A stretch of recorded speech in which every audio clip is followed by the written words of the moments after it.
Chapter 5732. Genius 1 second. Remember if you want to go. To provide you with wonderful novels to read. But was this really what he wanted? Chen Dongqing opened his mouth, but he couldn't say a word. On second thought, the people who followed Lin Yi, such as Bing Wuqing and Xianijia, were leveling up at a speed comparable to the forced leveling up method in the center. Primordial Invincible and the others had even advanced to the more perfect Profound Ascension stage. Chen Dongqing didn't want to stop here, so following Lin Yi was his only choice at the moment. It was a long story, but Chen Dongqing had already made up his mind. He immediately put his other knee on the ground, raised his hands above his head, bowed his head and said respectfully, "Disciple is willing to follow Grand Master. Even if I die, I will have no regrets. Grand Master, please give me the medicine." Lin Yi nodded with satisfaction. Chen Dongqing could be so sensible, he could be trained well in the future. He really wanted to set Chen Dongqing free, but since Chen Dongqing wanted to follow, Lin Yi wouldn't reject an early-stage Profound Ascension expert as a follower. Taking out a refined poison, he placed it in Chen Dongqing's palm. Chen Dongqing bowed slightly, then swallowed it without hesitation. Since he had decided, Chen Dongqing was a straightforward person, he wouldn't do anything sloppy. This way, he could leave a good impression on Lin Yi. Lin Yi was very satisfied with Chen Dongqing's actions. He reached out and pulled him up. "Well, you can follow me from now on, I won't let you suffer any losses. As for whether to go back to the immemorial Jianghu, we'll talk about it later." "Yes, Grand Master." Of course, Chen Dongqing didn't have any objections. From now on, he would do whatever Lin Yi said. Maybe he could get the antidote soon, and maybe Lin Yi would accept him sincerely. Please note, the last-minute countdown of the self-destruct program, 60:59. An electronic voice suddenly sounded throughout the base, and the countdown began. Everyone's expression changed, they didn't expect such a change. Lin Yi immediately thought of the flying saucer that flew away, and Lan Xiaoru's strange smile. Perhaps the self-destruct program had already started at that time, and it only started to remind and countdown at the last minute. There was no time to hesitate. Lin Yi shouted in a low voice, "Let's go." Then, he used his true qi to carry Big Brother Feng and Cheng Yi and rushed out of the laboratory. Chen Dongqing was the only one that Lin Yi didn't need to worry about. After all, he was an early-stage Profound Ascension expert. Even if the entire base exploded, it might not be able to hurt him. However, Cheng Yi and De Feng were still unable to withstand such damage. 58. The cold electronic voice announced the time of the final explosion at a uniform speed. Lin Yi's divine sense swept across the entire base. Like Lin Yi, he had scanned these submarines with his divine sense, but he didn't find any enemies hiding on them. He felt a little baffled when he was suddenly attacked. The sword qi that Chen Dongqing shot out was like a clay ox entering the sea after entering the hatch. It didn't even make a splash. Lin Yi carefully scanned again with his divine sense and found that the automatic defense weapon in the submarine had been activated. It was probably because he had a problem with the way the hatch was opened, but he didn't have time to care about this now. A bolt of lightning was enough to deal with these defensive weapons. However, with this pause, the countdown had reached 38 seconds. 2 seconds had been wasted in vain. After dealing with the defense system at the hatch, Lin Yi was about to let De Feng enter the submarine to start it first. However, he discovered that 20 to 30 biohumans had woken up from the sealed metal cabin and quickly came to the entrance to ambush. Before they came out of the metal cabin, Lin Yi's divine sense couldn't detect them. It was too late now. 35 seconds. Chapter 5733. Genius in 1 second. Remember Love Go. TalkNet provides you with wonderful novels to read. Let's go out. Lin Yi made a prompt decision and stopped thinking about the submarine. If they entered the submarine but could not leave the base in the end, then they would really be looking for a coffin to sleep in. Although there would be trouble after leaving the base without the submarine, it was better than not being able to escape. Qin Dongqing naturally did not have any objections. He did whatever Lin Yi said. As for Cheng Yi and Big Brother De Feng, Lin Yi directly jumped into the reservoir where the submarine was docked. This was the only place in the base with seawater. After opening the partition, they could enter the bottom of the sea. If it was somewhere else, even if Lin Yi could break through the wall, he would be blocked by the endless seawater from the bottom of the sea for a while. 30 seconds. Lin Yi and the other three dived into the water. With the help of the directional explosion of the super fire bomb, they blew up the submarine's gate and swam smoothly into the deep sea. As soon as they left the base, Lin Yi took Cheng Yi and Big Brother De Feng to the surface at full speed. With the protection of his divine sense field, the two of them would not have any problems. However, the base below suddenly exploded. There were still 30 seconds. But the explosion happened just like that. Bastard, they even tampered with the countdown to the explosion. Big Brother De Feng cursed in the force field. Fortunately, Lin Yi did not insist on entering the submarine just now. Otherwise, he would have been buried in the base at this time. In that case, it was all thanks to the automatic defense system on the submarine. Without this system, Big Brother De Feng would have tried to start the submarine now. Lin Yi breathed out in relief as well. The Jade space had given him a warning when the biohumans appeared, but it wasn't strong enough to be fatal. He didn't think much of it, and abandoning the submarine was a decision he made based on his judgment. He didn't think that he'd be able to avoid the explosion just like that. The explosion of the entire base was not fatal to Lin Yi, but it was hard to say for Cheng Yi and Brother De Feng. They were lucky to be able to escape the base. The explosion of the base produced a strong shock wave and shock wave. The entire seabed seemed to be shaking slightly. With this force, Lin Yi took Cheng Yi and Qin Dongqing and rushed to the surface of the sea like a rocket. During this process, ordinary people's lungs would explode due to the change in water pressure. However, Big Brother Feng and Cheng Yi were also cultivators, so they naturally did not have to worry about the problems caused by water pressure. This is bad. Lin Yi's divine sense had been paying close attention to the situation of the explosion behind them. The water pressure would not be dangerous, but the volcanic belt at the bottom of the sea was enough to put them in danger. The dormant volcanic belt at the bottom of the sea became active because of the explosion of the base. In an instant, two volcanoes spewed out scarlet magma from the bottom of the sea. Even the seawater could not cool down this kind of explosion. Love Go Small Say Lin Yi was shocked. He gritted his teeth and desperately floated up with the force field behind him. The volcanic belt at the bottom of the sea began to erupt continuously. The energy gathered was extremely terrifying. After mixing with the power of the base's explosion, a large area of blazing white super flames appeared. This type of flame was a weapon that could deal enough damage to Lin Yi's primordial spirit. The glasses had only used it for defense after researching it, and hadn't been able to launch a single successful attack until his death. It was only when the base self-destructed that it became the strongest attack of all. In just an instant, Lin Yi and Qin Dongqing felt the temperature of the seawater they were in rise sharply, almost reaching the level of boiling. Cheng Yi and Brother De Feng did not feel much because they had Lin Yi's protection. It turned out that burning the sky and boiling the sea was not a joke. Qin Dongqing was fine. His physical body was also considered strong. Coupled with the defense of his true qi, he could still move freely without being directly engulfed by the super flames. Lin Yi's situation was quite bad. The super flames did not directly burn his body, but just the aftermath had already caused his primordial spirit to show signs of melting. He also had to divide his divine sense to form a force field barrier to protect Cheng Yi and Brother De Feng. In an instant, the consumption increased rapidly. Even he did not know how long he could last. If he gave up Cheng Yi and Brother De Feng, Lin Yi could easily escape. However, if he did this, Lin Yi would not be himself. Not to mention Cheng Yi, even if it was Brother De Feng, he would never give up. The only good news was that with the addition of the underwater volcano, the shock wave of the explosion became stronger.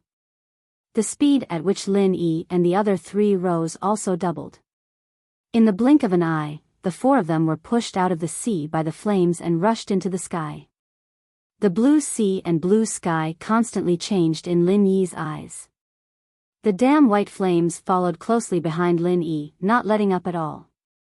The surface of the sea that Lin Yi and the other 3 had rushed out of had completely disappeared, leaving only a large amount of water vapor that continued to evaporate in the white flames.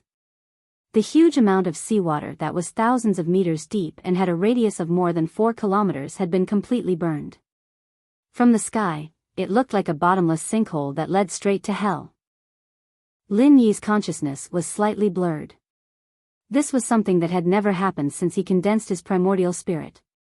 It was probably because the residual energy of the volcano and the super flame was too powerful after fusing, and the damage to him was beyond his expectations. After barely dispelling the dizziness, Lin Yi activated the 3 appearances of the cloud dragon and moved continuously with Cheng Yi and Defeng. At the same time, he gave Chen Dongsheng, who was in the air, a kick and sent him flying. If he could, Lin Yi really wanted to sing, "I'll send you off, 1,000 miles away." Unfortunately, his kick could only barely send Chen Dongsheng 2 or 3 kilometers away from the range of the deep sinkhole on the sea. The place where he landed was at least seawater, although it was boiling. As for Lin Yi, he used the recoil force of this kick and the displacement of the 3 appearances of the cloud dragon to forcibly pull the 2 burdens in the opposite direction, avoiding the blazing white super flame that soared into the sky below. "Big brother Lin, are you okay?" Cheng Yi noticed that Lin Yi's expression was extremely ugly and could not help but ask with concern. Although they avoided the super flame head-on, a trace of the aftermath on the side still caused Lin Yi's divine sense field barrier to fluctuate violently. If he had not desperately protected it, Cheng Yi and brother Defeng would have fallen directly into the sinkhole. Chapter 5734. At this moment, big brother Defeng, who was originally loyal to Lin Yi, swore that he would never betray Lin Yi in this life. If Lin Yi needed it, he would definitely return his life to Lin Yi. Lin Yi's face was pale and faintly translucent. This was a sign that his divine sense had been consumed too much, and his spirit was severely injured. "I'm fine, you don't have to worry. But after reaching the sea, you have to protect yourselves. I may not be able to take care of you." Lin Yi smiled indifferently. He did not seem to care about the current predicament. "Boss Lin Yi, don't worry about me. Throw me down and save your strength." Big brother Defeng shouted eagerly. At this time, even if Lin Yi threw him into the heaven flame, he would not have any complaints. Lin Yi smiled slightly and shook his head gently. He did not speak. He was now falling in a parabola with the 2 of them, which happened to be in the opposite direction of Chen Dongsheng. When they fell into the sea, they would be surrounded by boiling seawater. However, Lin Yi knew very well that the explosion of the heaven flame would not last forever. When the heaven flame disappeared, the surrounding seawater would fill up the huge pit. In the sea, it would be a new tsunami. Lin Yi wanted to continue protecting the 2 of them, but his primordial spirit wasn't enough to maintain this force field barrier. Fortunately, Dafeng and Cheng Yi weren't weak. They wouldn't be crushed by this huge wave in a short period of time. "Remember, if we get separated in the sea, don't panic. When the huge wave disappears, stay on the surface of the sea and don't sink. I will find you," Lin Yi calmly exhorted. He wanted to fix the 2 of them by his side, but the weakness in his spirit made him unable to care too much. A spiritual knowledge fruit was swallowed by Lin Yi and he began to refine it with all his strength. Using the spiritual knowledge fruit to replenish the consumption of spiritual knowledge was definitely a waste of God's gift, but Lin Yi had no other way now. The remaining 2 spiritual knowledge tumors that had not been dealt with showed signs of instability at this time. If Lin Yi could not control these 2 spiritual knowledge tumors, this secular world sea might become his burial ground. If Lan Xiaoru, who self-destructed, was reborn and knew that Lin Yi would die in such a way, she would probably look up to the sky and laugh 3 times. Seeing that they were about to fall into the boiling sea, Lin Yi retracted the spiritual knowledge force field and used his true qi to add a layer of defense to the two of them. He shouted, "Don't stay here. Try to swim to the periphery. Stay awake. If you are involved in the whirlpool, remember to swim against the current." Before he finished speaking, the three of them fell into the water one after another. Compared to the flames, the boiling seawater of more than 100 degrees Celsius was no threat at all. The three of them could easily resist it. Cheng-Yi and Big Brother Dafeng did not dare to neglect. After falling into the water, they desperately swam out. After all, they were two experts, and their speed was quite fast. Lin Yi wanted to transform into his spirit state and float in the air. If Cheng-Yi and Big Brother Dafeng were in any danger, he could rescue them in time. However, a burst of dizziness made Lin Yi give up this idea. After looking in the right direction, he used his true qi to escape from this dangerous area. Most of his mind was used to refine the spiritual knowledge fruit and suppress the two spiritual knowledge tumors. After a few breaths, the three of them were 2 to 3 kilometers away from the huge pit. At this time, the explosion of the flames finally weakened.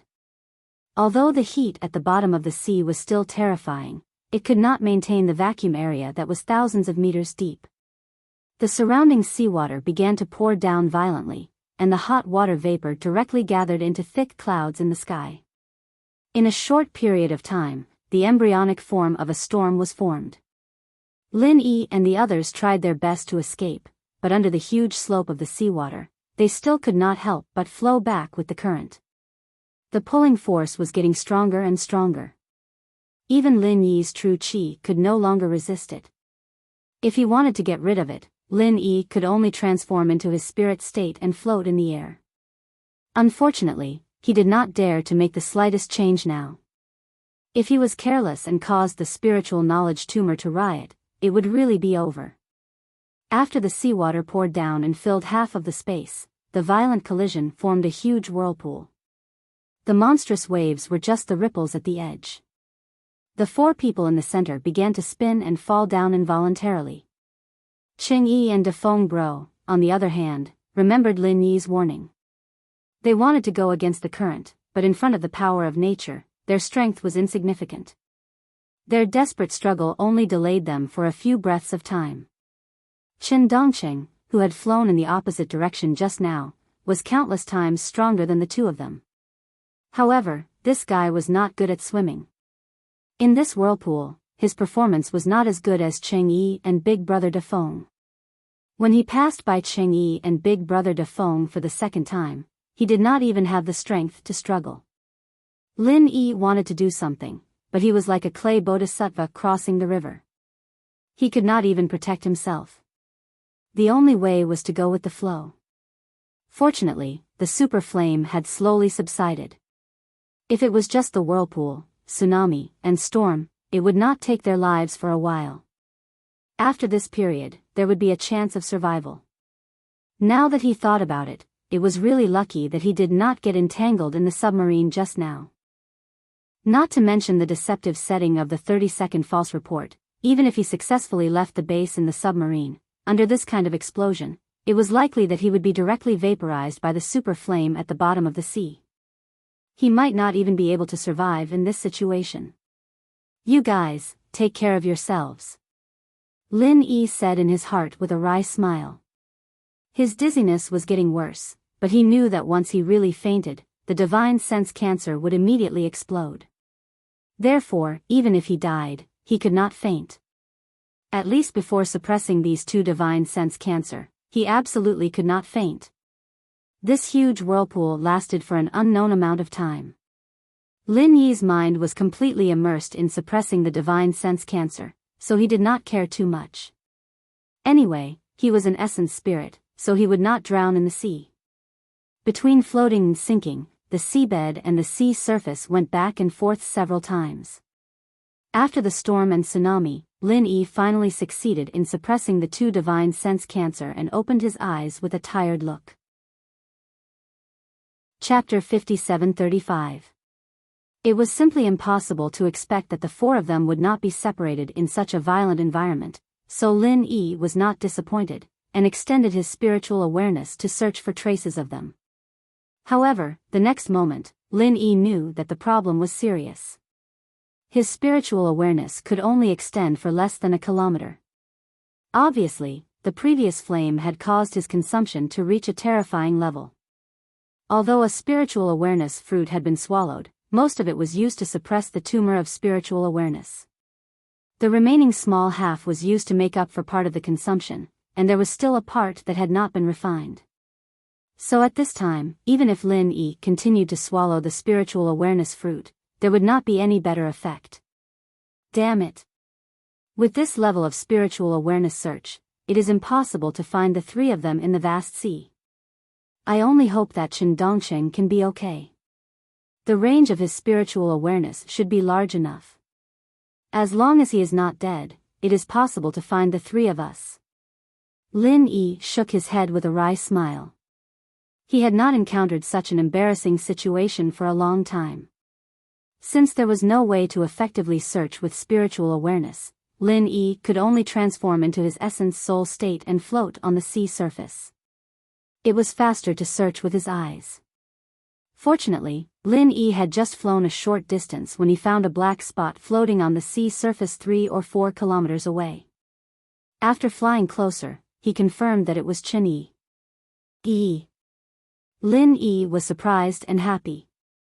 He was happy that he had finally found Cheng Yi. He was surprised that Cheng Yi was still in a coma and her breathing was extremely weak.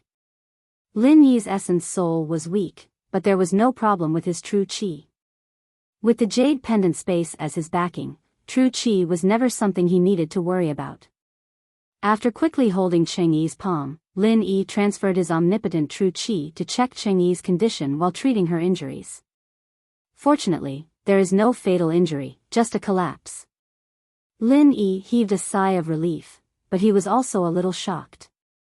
If he hadn't discovered it early, the collapsed Cheng Yi might have drowned in the sea just like that. After a short while, Cheng Yi spat out a few mouthfuls of seawater and slowly woke up. Seeing Lin Yi in front of her, she was overjoyed and said, "Big brother Lin, it's great that you're fine." As he spoke, he reached out and wrapped his arms around Lin Yi's neck, hanging onto Lin Yi's body. Lin Yi smiled and patted Cheng Yi's back. "We're fine. By the way, where are Dafeng and Chen Dongqing?" Cheng Yi remembered that she still had 2 companions and immediately let go of Lin Yi. She looked around and asked. After this thrilling experience of going through thick and thin together, Cheng Yi felt a sense of familiarity towards these 2 strange companions, so she was naturally concerned about their safety. Lin Yi shook his head and said, "I haven't found them yet, but they should be fine." Lin Yi wasn't talking nonsense. The weakest among the 3 was Cheng Yi. Since even Cheng Yi could be safe and sound, how could the 2 guys fall like this? The problem was, how could Lin Yi find the 2 of them in the vast sea? Cheng Yi was here, so Lin Yi certainly couldn't leave her alone and fly around looking for them. Moreover, with Cheng Yi's strength, he didn't know how long she could persist in the sea. In the absence of a ship, Lin Yi didn't know how to bring her back to the shore. Before this, even if Lin Yi transformed into the state of spirit, it was not a big deal to fly with a person, but now it was definitely not possible. If he flew, the spiritual awareness tumor that he had just suppressed would cause trouble again. Lin Yi also thought about flying back to the shore to find a ship to save Cheng Yi, but he didn't know where he was now. The range of spiritual awareness was not as far as the range of the naked eye. If he flew in the wrong direction, instead of flying to the nearest shore, he would start a journey around the earth. When he came back, it would really be too late. Unfortunately, Lin Yi's mobile phone was not kept in the jade pendant space. He didn't know where it had sunk to in the whirlpool and tsunami. Otherwise, he could try to make a phone call or something. "Big brother Lin, do you want to find the 2 of them?" "It doesn't matter. I will wait here. You find the 2 of them first." Cheng Yi knew that Lin Yi was worried about her, and he wanted to find the 2 people, so she smiled and asked Lin Yi to find them first. Lin Yi thought about it and could only do so. After Cheng Yi woke up, there was no problem floating in the sea for a period of time. If the two guys also fainted because of exhaustion, they might really drown in the sea. Whether it was Brother De Fong in the Foundation establishment stage or Chen Dongqing in the mysterious ascension stage, drowning in the ordinary sea was a shameful thing. They would not feel at ease even if they died. Just as he was about to nod and agree, Lin Yi suddenly had a flash of inspiration. The mobile phone was not kept in the jade pendant space, but he kept one thing in the jade pendant space. Languza's communication bead. When he was in the small Jianghu of primitive times, Languza gave this communication bead to Lin Yi so that it was convenient to contact him. Later, Languza used it once when he came to the Green Cloud sect of the North Island to pick up Lin Yi to flood Dragon Island.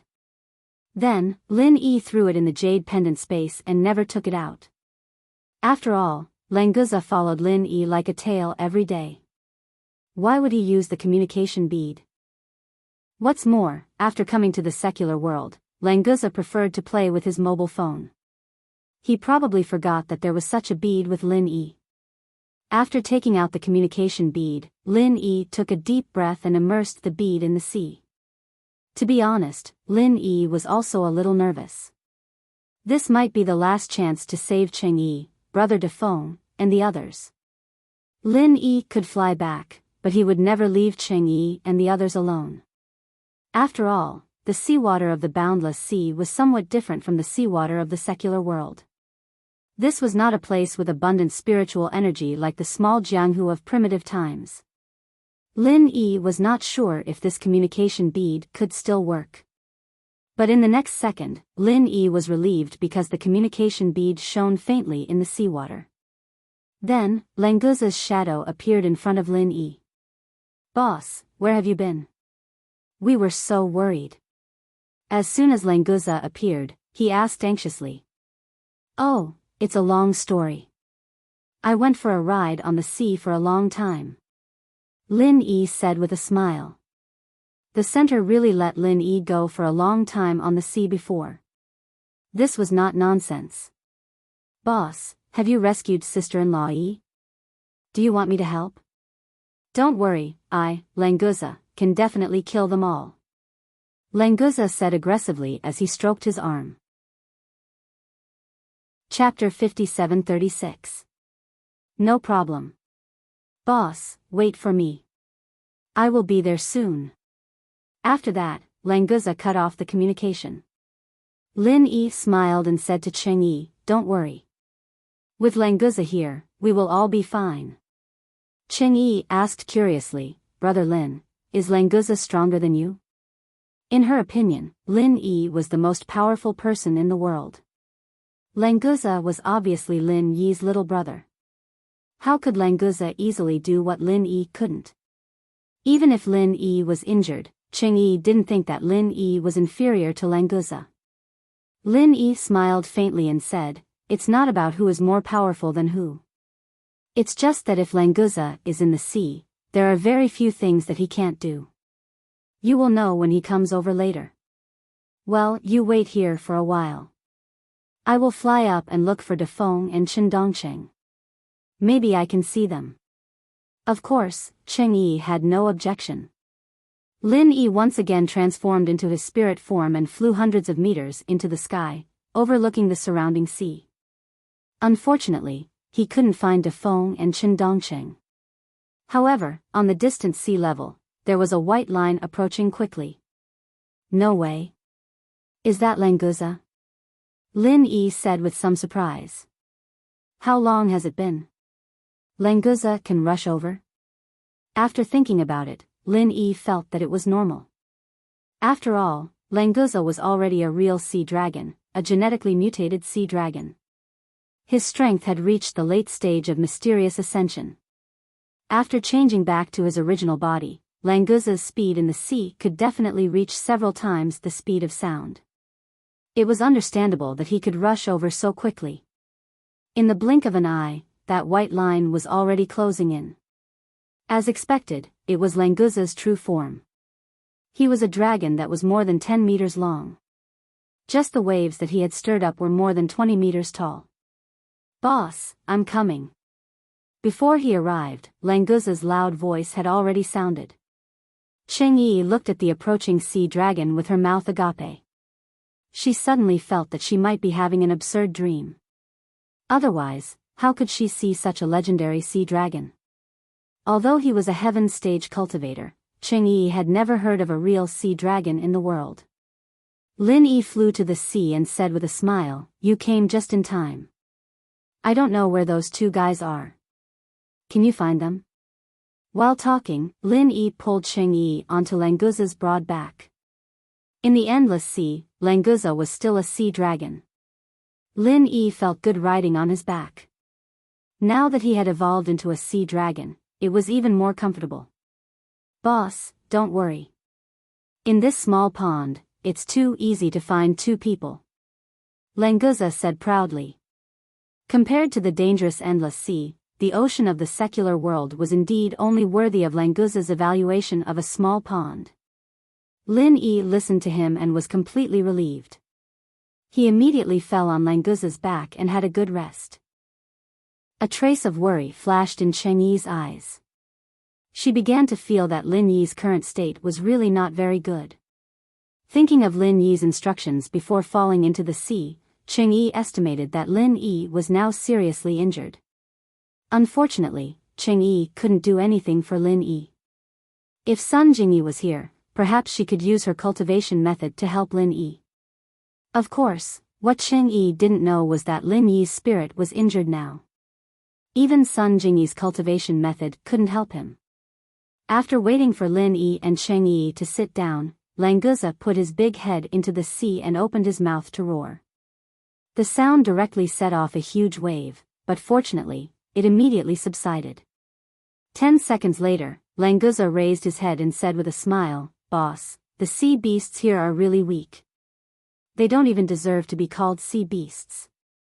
Moreover, their intelligence is very low. Fortunately, they can help me find two people. This is a simple matter. I already have a position for them." Sea dragons were indeed sea dragons. As long as they were in the sea, they were the absolute king of the race. Lin Yi smiled and nodded, "Then hurry up and get them back. It's easy to get into trouble if it takes too long." "Okay, boss and sister-in-law Yi, sit tight. I'm coming out." Languza responded with a loud laugh. He arched his body and shot out like a sharp arrow. Cheng Yi could clearly hear a sonic boom. This fellow had actually broken through the sonic barrier and activated it. In a few breaths, Languza arrived at Big Brother Defeng's location. Big Brother Defeng had seen Languza's sea dragon appearance, but he had never seen the evolved sea dragon, so he was shocked at first.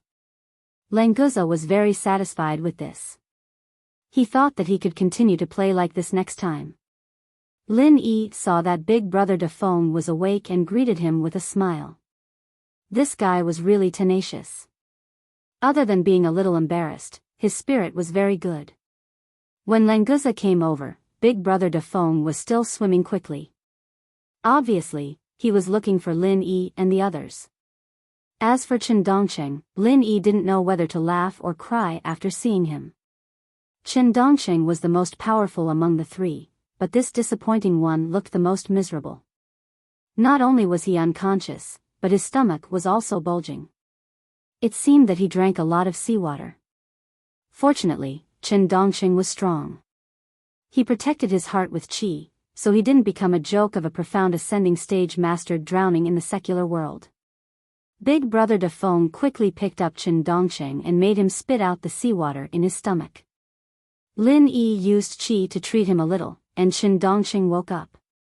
"Languza, let's go back." Finally, all three of them were found, and Cheng Yi was also rescued from the center. Lin Yi smiled and patted Languza's body. His heart was relieved, but suddenly, he felt a wave of dizziness. His body leaned back, and he actually fainted. Lin Yi didn't know how long he lost consciousness. When he regained consciousness, he found himself in the space of the jade pendant, and there was someone beside him who had been watching him. "Jiao Lao? You appeared again." Lin Yi was slightly taken aback. He sat up with a smile and waved to Zhao Yazi. Zhao Yazi laughed and scolded, "What do you mean again? I've always been here. It's just that if you leave the secular world, I will disappear. When you return to the secular world, I can appear again." Chapter 57:37. Is it because I don't want to talk to you? Isn't it because you haven't entered the space of the jade pendant and haven't thought of me at all? Zhao Yazi looked at Lin Yi with a smile that wasn't a smile. It sounded very reasonable. Lin Yi was speechless. After thinking about it carefully, it seemed to be the case. After returning from the ancient small world, he really didn't think of Zhao Yazi because he couldn't contact Zhao Yazi. Lin Yi was used to it. Zhao Yazi actually didn't care. Before Lin Yi opened the space of the jade pendant, he was used to being alone. He was just joking with Lin Yi. Speaking of which, the speed of your growth has far exceeded my expectations. In the past, I could still give you some help and advice, but now, there is really nothing I can give you. So when you return to the secular world, there is no need for me to say anything. Zhao Yazi said with a smile. Then, without waiting for Lin Yi to speak, he pointed at Lin Yi's forehead with a straight face and said, "But this time, you really disappoint me." Lin Yi was startled and said, "Zhao Lao, what do you mean?" "What do I mean? You still have the nerve to ask me what I mean. Don't tell me you haven't realized your own state." Zhao Yazi reprimanded mercilessly. In the past, when Lin Yi was still a weak rookie, Zhao Yazi was not so strict. Lin Yi slightly frowned. Zhao Yazi's expression was obviously not to scare him, so Lin Yi immediately used his divine sense to explore the space of the jade pendant. He wanted to find out what was going on. However, Lin Yi's divine sense couldn't explore the space of the jade pendant. It could only wander in this side of the world. To put it bluntly, he had completely lost contact with the outside world. "Zhao Lao, how did this happen? How long have I been unconscious?" Lin Yi knew that things were getting serious, but he still kept his cool. In response to Lin Yi's question, Zhao Yazi only snorted and said, "Your strength is beyond this realm. I can't understand it, so how would I know what happened to you? But what I can tell you is that you've been unconscious for 10 whole days." Lin Yi sucked in a breath of cold air. He thought that he had been unconscious for 1 or 2 hours at most. He did not expect that he had been unconscious for 10 days. One had to know that Lin Yi himself was a primordial spirit. Now that his primordial spirit was in the space of the jade pendant, didn't that mean that the primordial spirit in the mortal world had completely disappeared? "Zhao Lao, in front of you, no matter how strong I am still a junior. Can we talk nicely?" Lin Yi said with a bitter smile. If he wanted to figure out the current situation, only Zhao Yazi could help him. Zhao Yazi suddenly smiled and shouted, "Do you think I'm angry with you? How is that possible? I'm just expressing my disappointment to you. Kid, you don't know how to cherish yourself, do you? This time, you almost had your soul scattered, do you know that? If you hadn't eaten a divine knowledge fruit before and had not refined a part of it, you would have been dead by now. Your primordial spirit has left your body and you still dare to play like this. Do you really think that you are invincible in the world?" Lin Yi was a little confused. After listening to Zhao Yazi's words, he felt a little scared. It turned out that he was really close to dying. Thanks to the divine knowledge fruit that he had eaten before, he was able to preserve his last chance of survival. It was also too smooth before. Lin Yi moved with his primordial spirit. Except for a short period of time when he just came back, it was basically successful. Therefore, he himself had forgotten that the primordial spirit was actually very weak. After being attacked, it needed to bear 10 times or even 100 times more damage than the physical body. It was quite not easy for him to still be alive now. "Zhao Lao, I know I was wrong. This time, I was careless. I don't know what is my situation now. How can I leave the space of the jade pendant?" Lin Yi obediently admitted his mistake. Anyway, Zhao Yazi was a teacher and a friend. In front of him, Lin Yi did not have the self-awareness of a strong person. Instead, he was more like a junior. Jiao Yazi snorted twice. It was probably because he had vented most of the depression in his heart. This was also because he was worried about Lin Yi. If it was someone else, Jiao Yazi would not care about their life and death. You want to escape after listening to my nagging? Let me tell you, it's not that easy. Although Jiao Yazi's anger had subsided a lot, he still muttered a few words and then said solemnly, "Kid, you are really lucky. Originally, your primordial spirit would have completely collapsed after you lost consciousness, but because there was a remnant of the divine knowledge fruit, your primordial spirit's origin was protected. The space of the jade pendant also tried its best to pull you in, so you did not die immediately. My primordial spirit has dissipated?" Lin Yi's heart shook. This was the news he was most concerned about and most unwilling to hear. Now, the strength of Lin Yi's primordial spirit in the space of the jade pendant was not even 6 to 7% of its peak. Even if he left the space of the jade pendant, the strength of Lin Yi's primordial spirit would be greatly reduced. But Jiao Yazi finally gave him a piece of good news. "No, your primordial spirit is still in the outside world. I have to say, kid, your luck is really heaven-defying. Other than the divine knowledge fruit, you can also use the divine knowledge grass root to refine your primordial spirit. Plus, you have always had perfect breakthroughs. Your primordial spirit is already far stronger than the same level cultivator. The degree of your primordial spirit's solidification is not inferior to the body of an ordinary cultivator.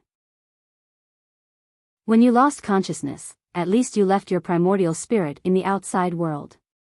Lin Yi immediately let out a sigh of relief. As long as his primordial spirit was still there, his strength wouldn't decline too much. More importantly, with his primordial spirit outside, he was only unconscious and not disappeared. At least the people in the outside world would have some psychological comfort. Otherwise, if Lin Yi suddenly disappeared, Sun Jingyi, Su Shihan and the others would probably go crazy. "Jiao Lao, what should I do now? Can you let me communicate with the primordial spirit in the outside world?" Lin Yi tried again but still couldn't connect to the outside world. He could only ask Jiao Yazi for help. Jiao Yazi shrugged and said helplessly, "I don't have a way, you have to deal with this yourself. Hurry up and cultivate well. Maybe one day you can find a way to communicate with the primordial spirit in the outside world. Don't be lazy." Lin Yi was speechless. It seemed like Jiao Yazi really couldn't be counted on. If he wanted to go out, the only way was to recover the strength of his primordial spirit. Chapter 57:38. There was no other way. He could only cultivate, but he didn't know how long it would take before he could communicate with the spirit in the outside world. Lin Yi sighed in his heart. He didn't want to waste any more time. He sat down cross-legged and began to cultivate his divine sense. 10 days ago, Lin Yi suddenly fainted. Although it made Cheng Yi panic, Languza, Chen Dongcheng, and Big Brother Feng were already used to Lin Yi's invincibility. They just thought that Lin Yi consumed a lot of energy and would wake up after a short rest, so they didn't care at all. They even comforted Cheng Yi. Languza's speed was extremely fast. In just a few minutes, he had already returned to the coast. He found a hidden place and transformed back into his human form. After putting on his clothes, Big Brother Feng had already gotten a business car and drove them to Lanmi. Cheng Yi's concert tour was interrupted. Fortunately, it wasn't too long, so they could still continue with the original schedule. However, Lanmi and Madok were too late. They could only make an announcement to reopen it later. They would first complete Barini's and Lenton's concerts according to the schedule, then arrange for these two stops. After returning to Lanmi, Lin Yi still didn't seem to be awake. After Languza checked, he didn't find any problems with Lin Yi. So he let Cheng Yi and Su Shihan go do their things first. When Lin Yi woke up, he would inform them. The next day, Kang Xiaobo chartered a plane to fly back to China with everyone. He sent Lin Yi back to the villa in Songshan to recuperate and then tried to find a way to inform Lin Dongfang and Aunt Qing. After all, Lin Yi hadn't woken up for more than a day. They were already a little uncertain. Langguza and Shen Dongqing didn't expect that on the day before they returned, Xue Jianfeng's flying saucer quietly landed in a remote corner on the outskirts of Songshan. It was a large chemical plant. Since its establishment, no one knew what was produced inside, and there were no signs of human habitation within 100 miles. After Xue Jianfeng's flying saucer turned on the invisibility device, he was not afraid of being seen. In the middle of the chemical plant, the roof of an ordinary factory silently slid to two sides, revealing a huge gap. There were circles of lights inside as a guide, going deep into the underground of the factory. Xue Jianfeng's flying saucer hovered above the gap before slowly descending. This was an emergency escape route automatically arranged by the system. In fact, Xue Jianfeng himself had no idea where he was flying to. "Hello, I'm Little Pure from Central Songshan Base. Welcome to the two of you." After the flying saucer came to a stop, the cabin door opened, and Xue Jianfeng and Zhaolong saw the people waiting for them outside. Zhaolong paused after hearing Xiaochun's introduction. Songshan Base? Could it be in Songshan? That's right, this is the outskirts of Songshan City. In terms of organization, this is the second base of the core in the secular world. Xiaochun nodded with a smile before turning sideways. Please follow me, the person in charge of our base is already waiting for you in the meeting room. Xue Jianfeng quickly caught up with a smile. Xiaochun, may I know who the person in charge of the second base is? I used to follow Dr. Glasses and Miss Lan, but I'm not familiar with the person in charge of your base. Before we meet, we should get to know each other. Zhaolong didn't say anything as Xue Jianfeng pushed him to the back. After all, Xue Jianfeng's strength was there for all to see, and it was thanks to him that he was able to escape from the sacred center.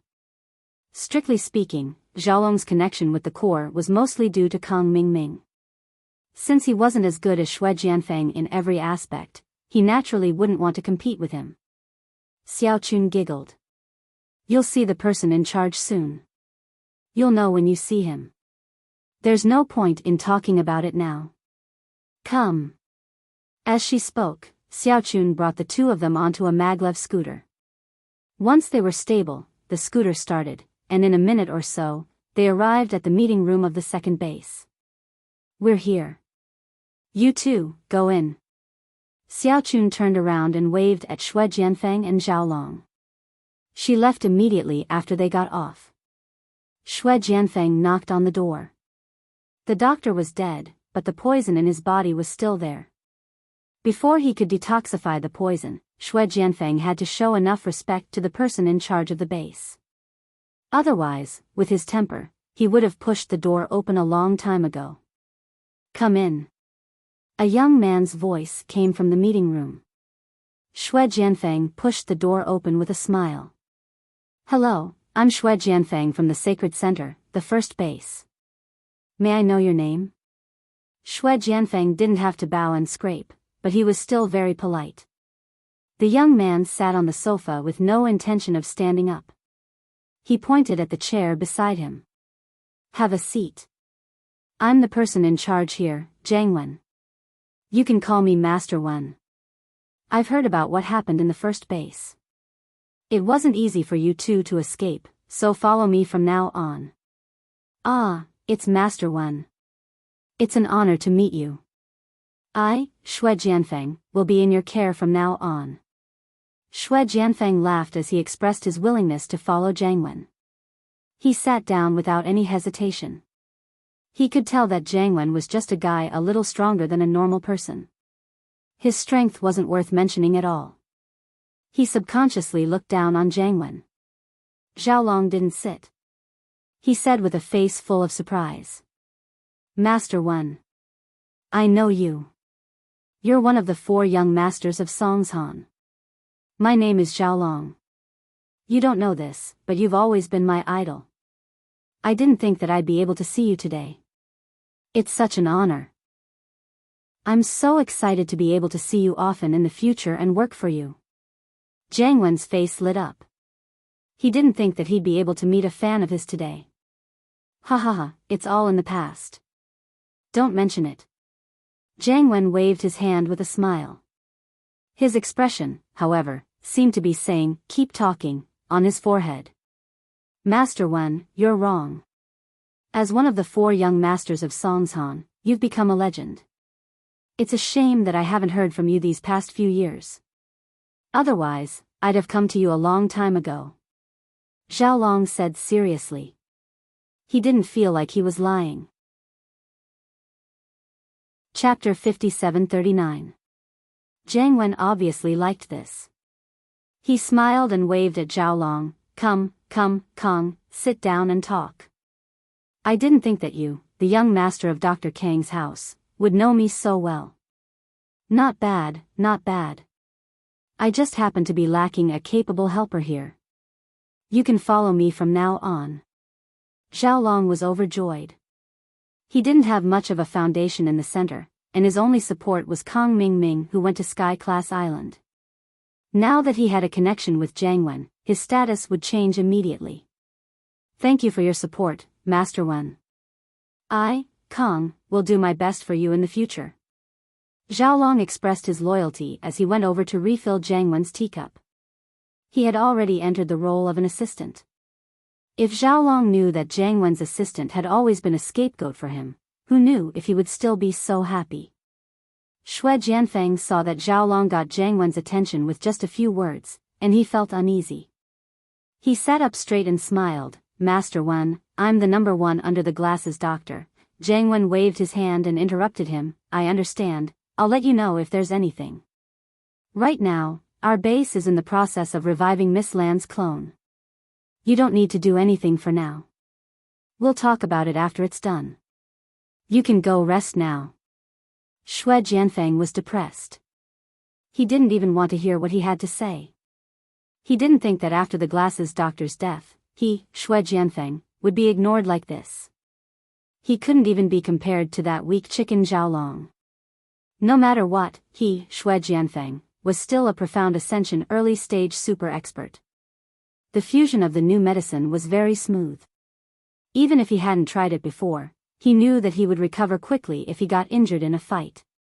Master Wen told you to go rest first, so go rest first. I'll let you know if there's anything. Zhao Long turned to Xue Jianfeng. He was still calling him Master Xue before, but now he didn't even bother to call him by his name. Xue Jianfeng humphed and got up to leave bitterly. He wouldn't have put up with this if it weren't for the poison in his body. He didn't know if his gene cells, which could quickly recover from injuries, would be able to remove the toxin as well. It was a shame that he couldn't confirm this yet. Xue Jianfeng didn't want to offend Jiang Wen right now, but the glasses professor was still the best.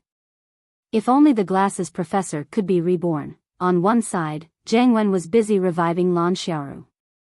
On the other side, Lin Yi still hadn't woken up. It was already the 10th day. Kong Xiaobo and the others put down their work and gathered in the villa, waiting for Lin Yi to wake up.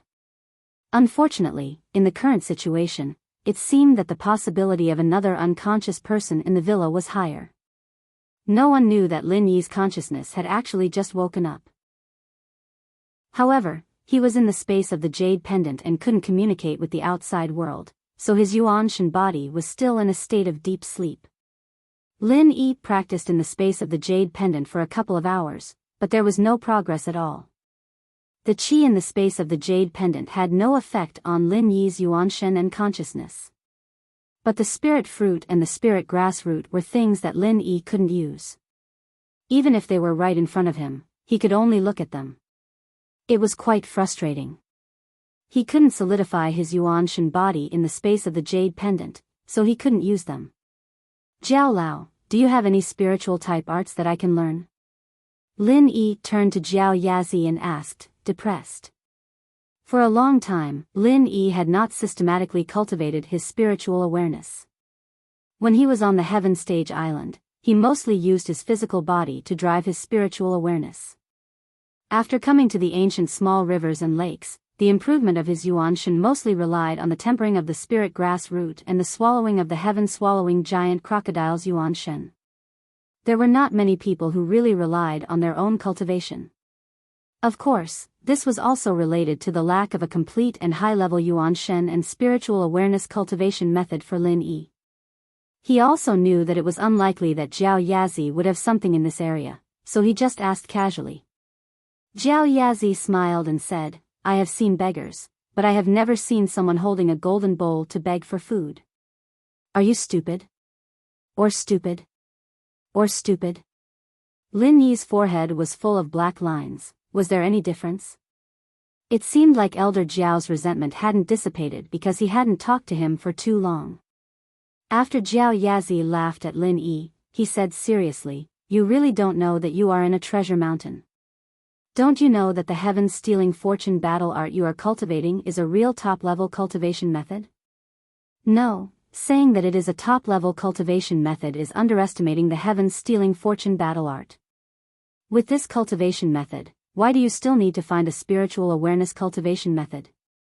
The heaven-stealing fortune battle art can cultivate the Yuanshen and spiritual awareness?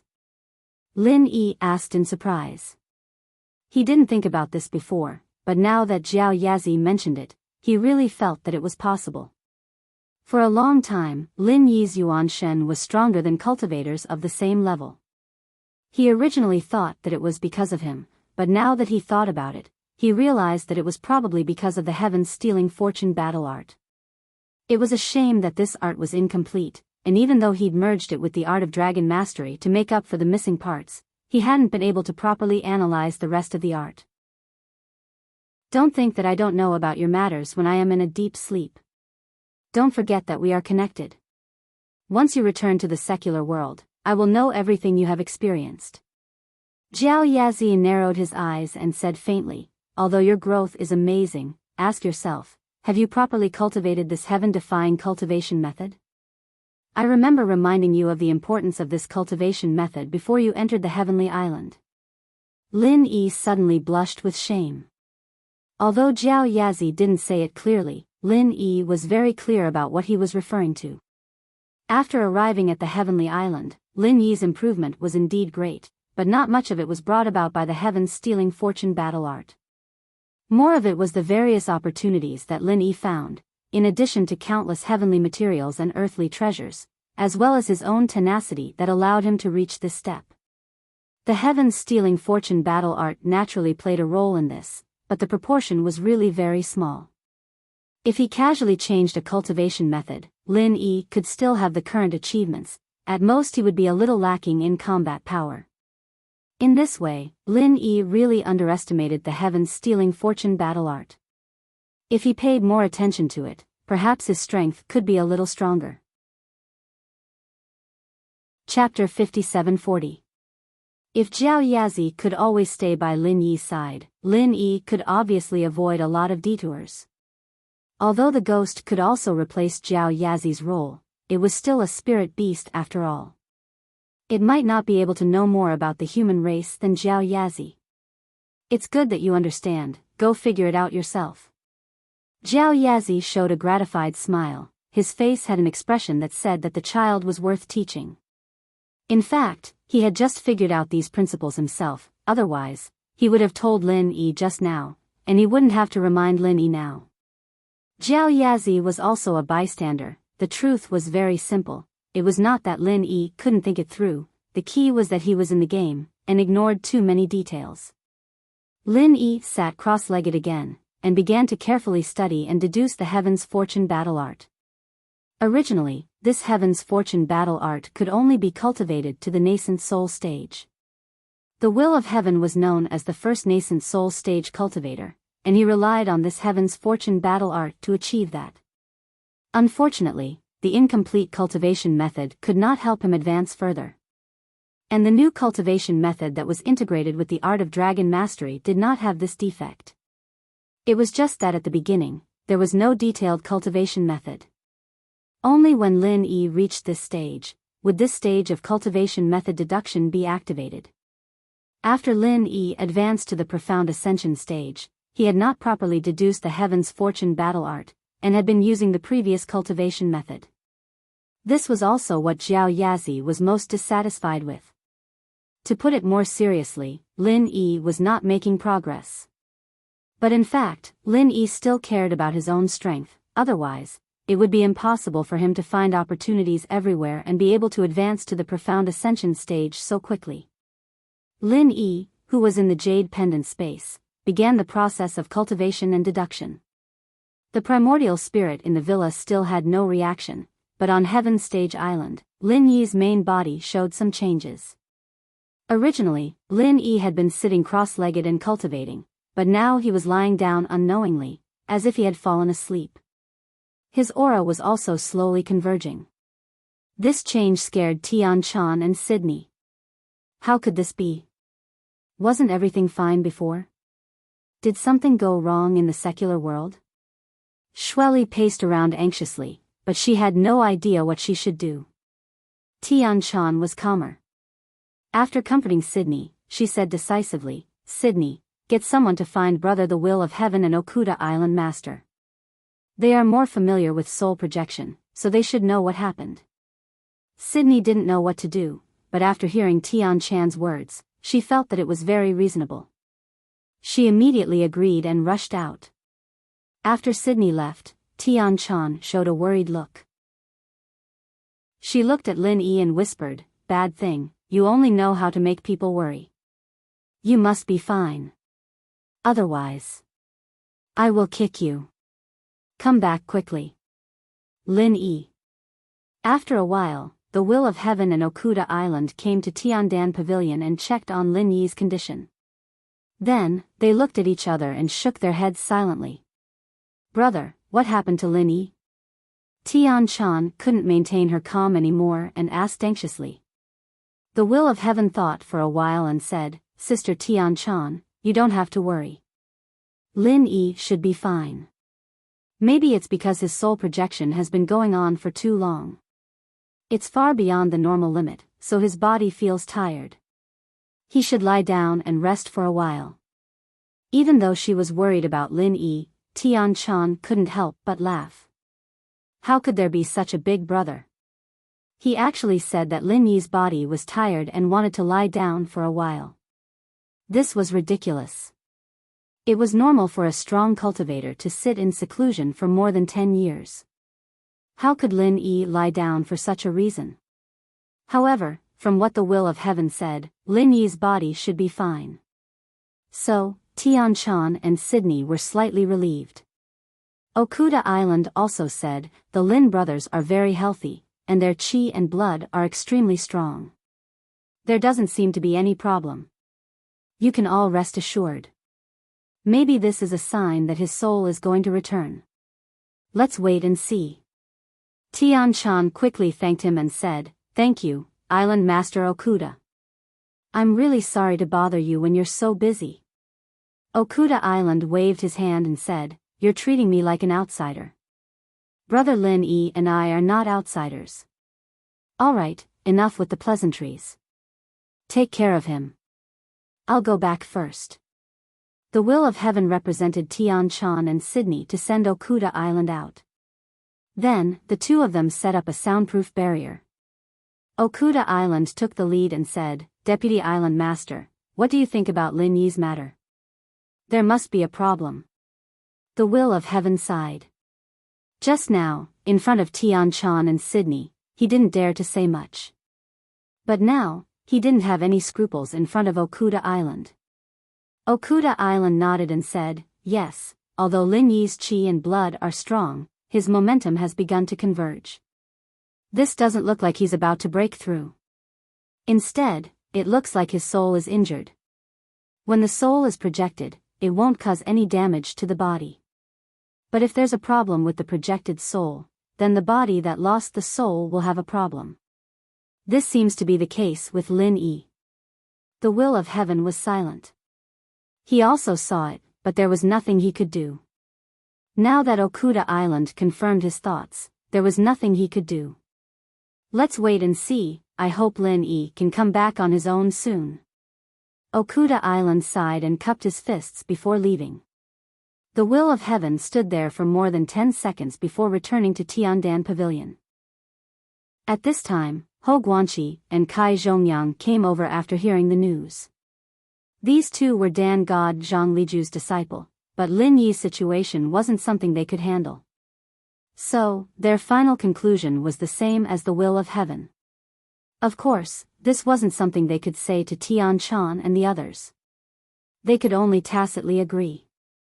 Unfortunately, even if they didn't say it, Tian Chan and Sydney were both smart girls. They could always see some clues. Since the people on the Middle Island couldn't do anything, then they could only place their hopes on the North Island's Shangguan Tianhua.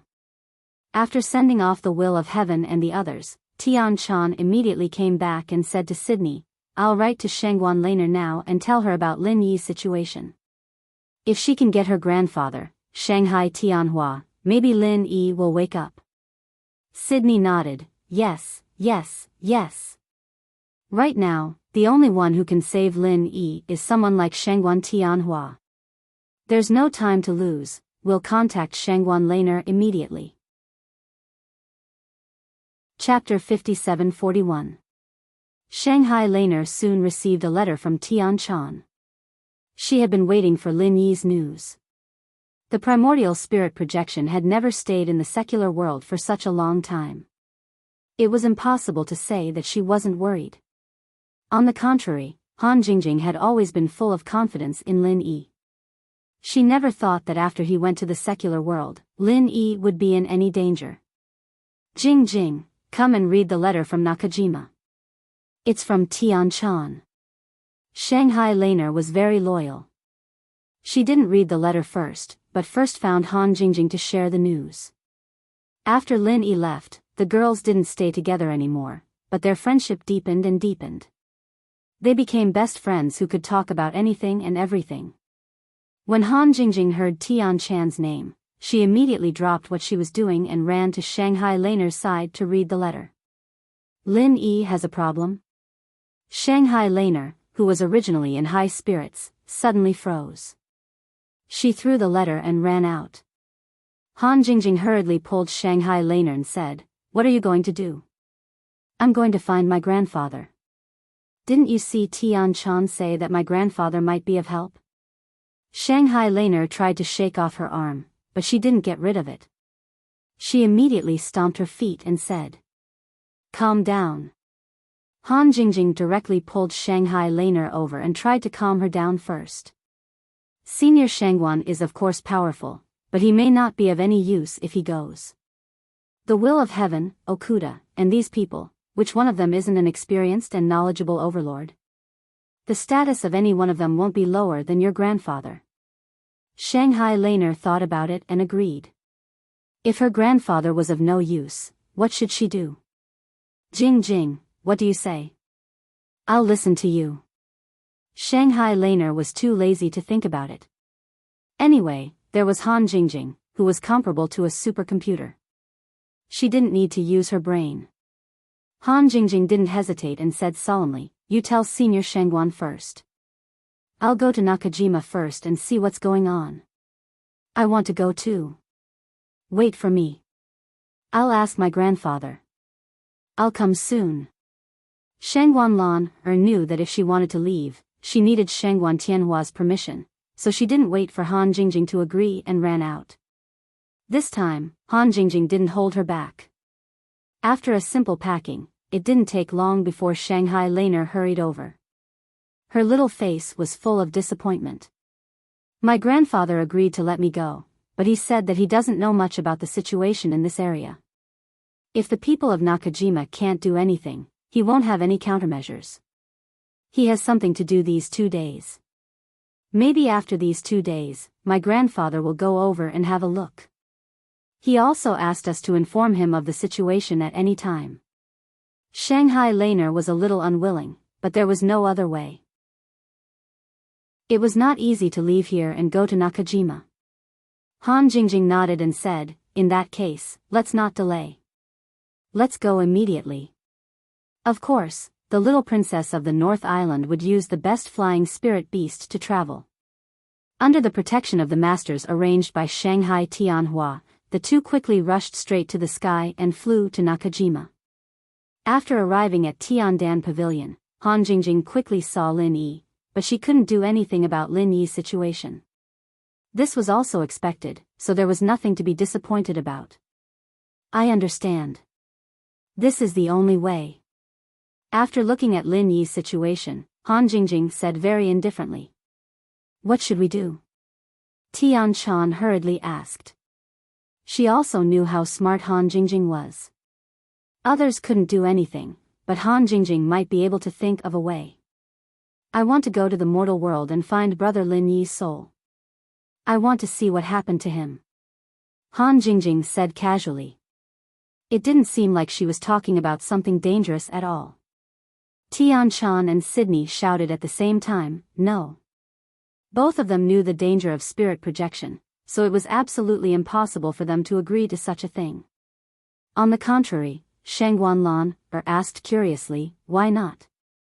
If we can find junior brother Lin Yi's spirit, can't we bring him back? Jingjing, you are really a genius. You found the key to the problem at once. Tian Shan smiled bitterly and said, how could it be so easy? The primordial spirit projection is already very dangerous, and there are restrictions on the strength of the projector. It must be above the nascent soul realm.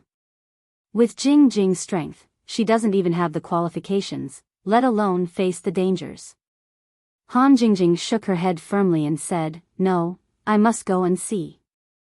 The problem of strength is not a problem at all. I can solve it. Also, I will find a way to reduce the danger to the lowest level. According to my calculations, there is at least an 80% chance that we can go to the secular world without any harm. For some reason, Han Jingjing's words were so easy to believe. Not to mention 80%, even if Han Jingjing said that she was 100% confident, Tian Shan felt that she would also believe it. In the end, Tian Shan also wanted to know what happened to Lin Yi in the secular world. Since Han Jingjing insisted on going and was sure that she would not be hurt, then Tian Shan seemed to have no reason to stop her. I understand. I will go to the master of Okuda Island and ask him to help arrange a spirit projection. But Han Jingjing, you must promise me that nothing will happen to you. Tian Shan said seriously. If it was possible, she also wanted to go to the secular world to find Lin Yi. Unfortunately, she had no confidence, so she could only pin her hopes on Han Jingjing. Han Jingjing took out a soft armor from her bag and showed it to Tian Shan. Then she said solemnly, I will be fine, because I have been preparing to die in the secular world for a long time. Before Tian Shan could speak, Sydney asked curiously, Jingjing, what is the use of this soft armor? Does it have anything to do with spirit projection? That's right. Because I don't know when brother Lin Yi will come, I have nothing to do, so I casually studied this soft armor. If I have the chance, I will go to the secular world to play with him. It just so happens that I can use it this time. Han Jingjing nodded and said. Then she pointed to a round bulge on the chest of the soft armor and said, there is a spirit beast's inner core here. It is the key to spirit projection. Tian Shan felt it and said with some realization, it is the inner core of a spirit beast at the peak of the nascent soul realm. You want to use this soft armor to deceive the spirit projection device and pretend to have the strength of a peak nascent soul realm cultivator? Chapter 5742. Shangguan Laner said anxiously, Jingjing, your cultivation is too low. Even if you go, it's useless. Let me go. Tian Shan immediately objected, Lan, you don't know the situation in the secular world. You can't even find your way there. Let me go. Tian Shan couldn't go before, but now that she saw Han Jingjing take out the soft armor, she knew that she could use it to go to the secular world. So, she immediately rushed to find Lin Yi.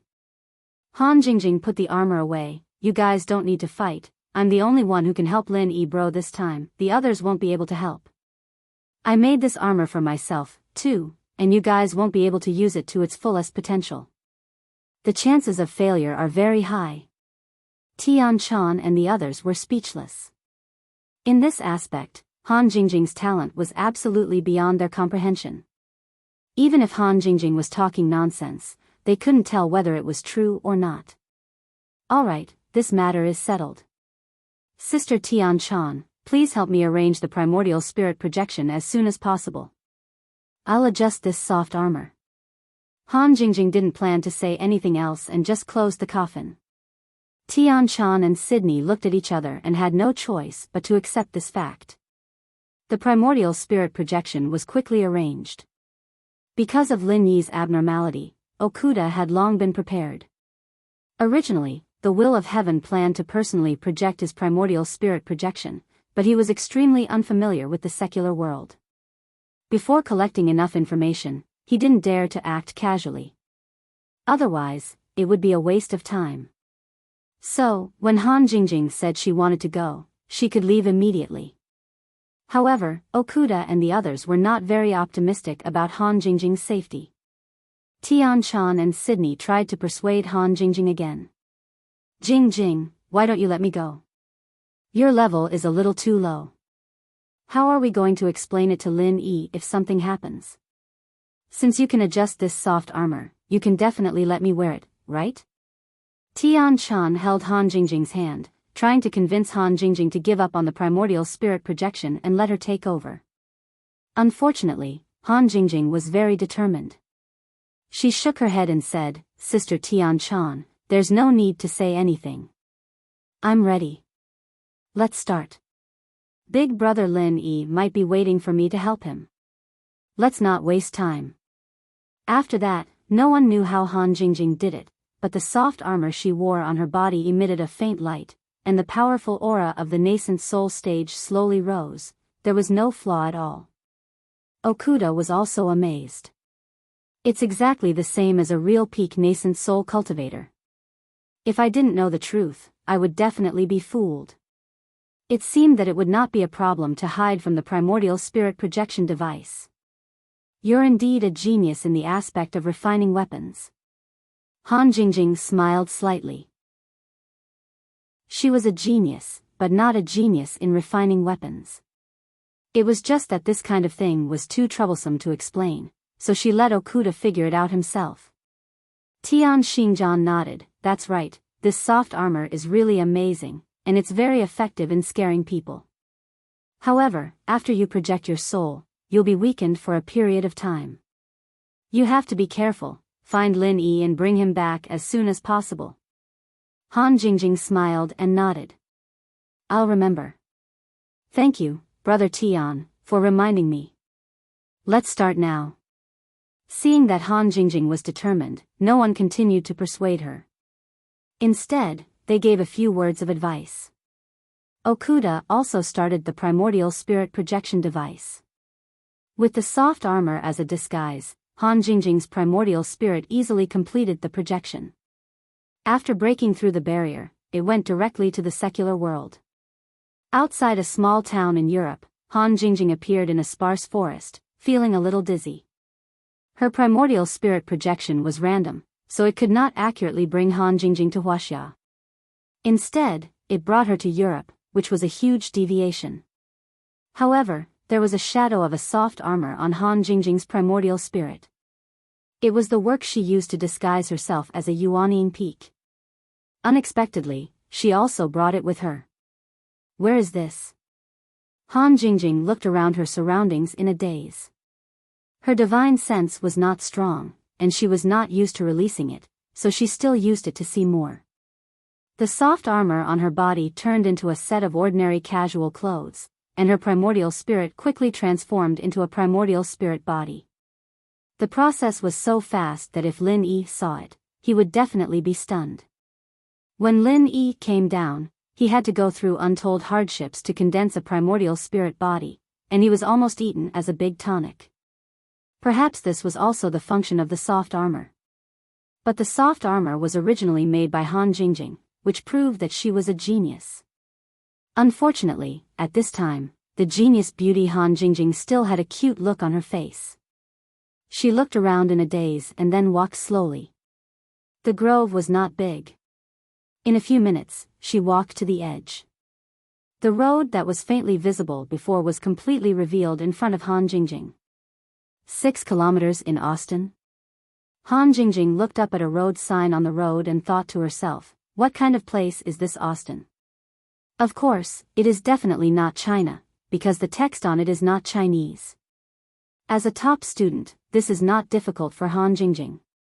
It seems that I have come to Europe. It seems that the primordial spirit projection is random. Now there is no way, Brother Lin Yi, you have to wait for me.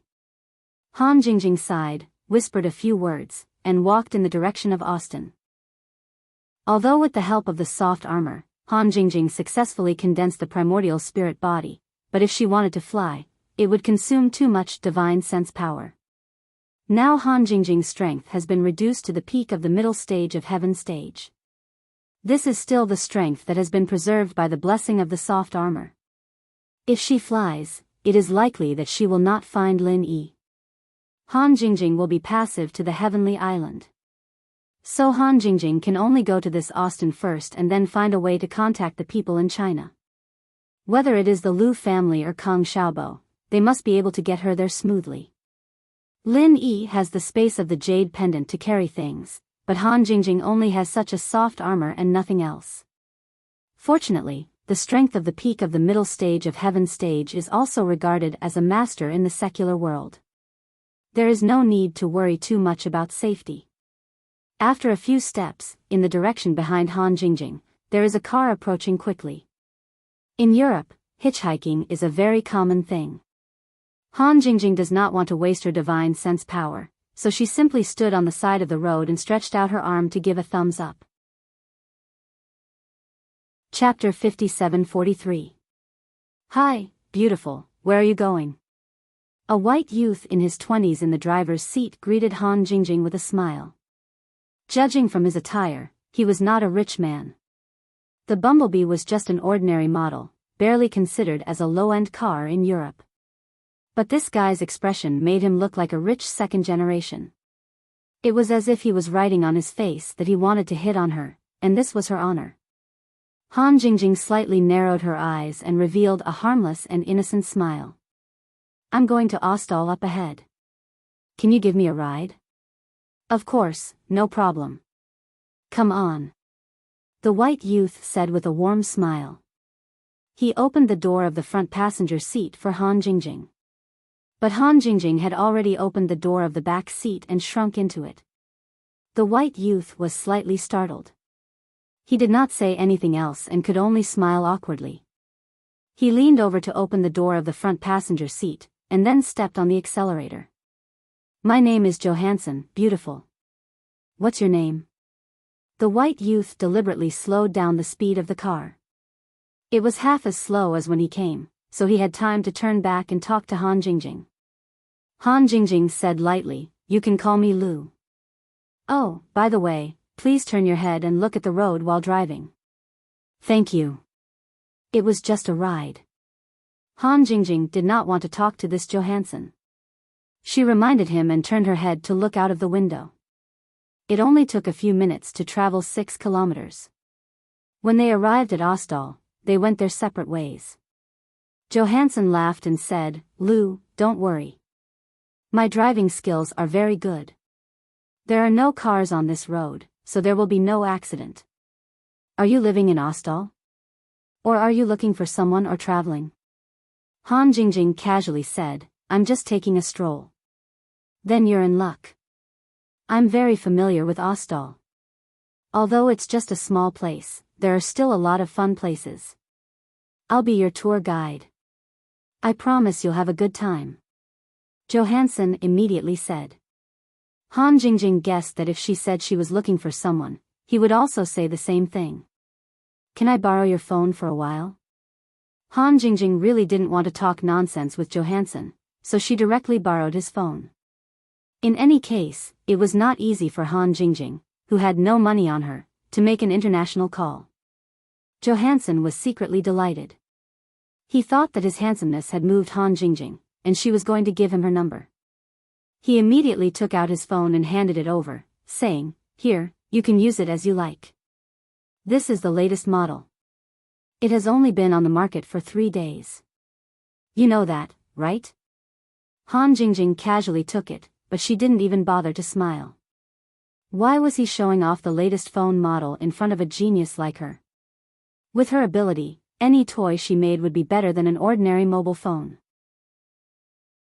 Although it had been a long time since she made a call to the secular world, Han Jingjing's memory was extremely good.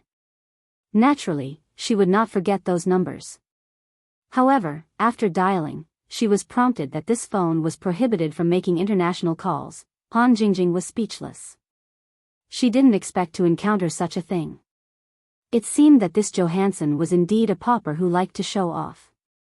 He even deliberately set up such a restriction. Forget it, I'll think of a way when I get to Ostal. After hanging up, Han Jingjing threw the phone in the front passenger seat and continued to look out the window with a calm face. In front of Lin Yi and the people she knew, she was the innocent and pure Han Jingjing. However, now that she was alone in Europe, the hidden Lu Jinghan character began to slowly awaken. When Johansson saw that Han Jingjing did not use the phone to talk to anyone, he thought that his guess was correct. She was indeed interested in him, so she gave him her phone number. Johansson secretly observed Han Jingjing's exquisite and perfect face and figure through the rearview mirror. His heart slowly began to burn. There were still about 3 kilometers to Ostal. He couldn't wait to return to the town. He simply turned the steering wheel and drove off the road, heading for the small forest at the side. Han Jingjing frowned slightly and turned to look at Johansson. Aren't you going to Ostal? Why did you deviate from the main road? Dear Lu, we are all adults. Since we both have a good impression of each other, there is no need to be shy. My car is very comfortable. Of course, I will make it more comfortable for you. Johansson said with a smile. However, that kind of look made Han Jingjing want to smash his face with the sole of her shoe. Even an idiot would know what such explicit words meant. Han Jingjing said with a frosty face, "Stop the car. Otherwise, you will regret it." Ha ha ha, Lu, you are so cute. Is it okay to do it here? You can still see a little from the road. It will be more hidden if you go in. Of course, if you like it here, it's okay.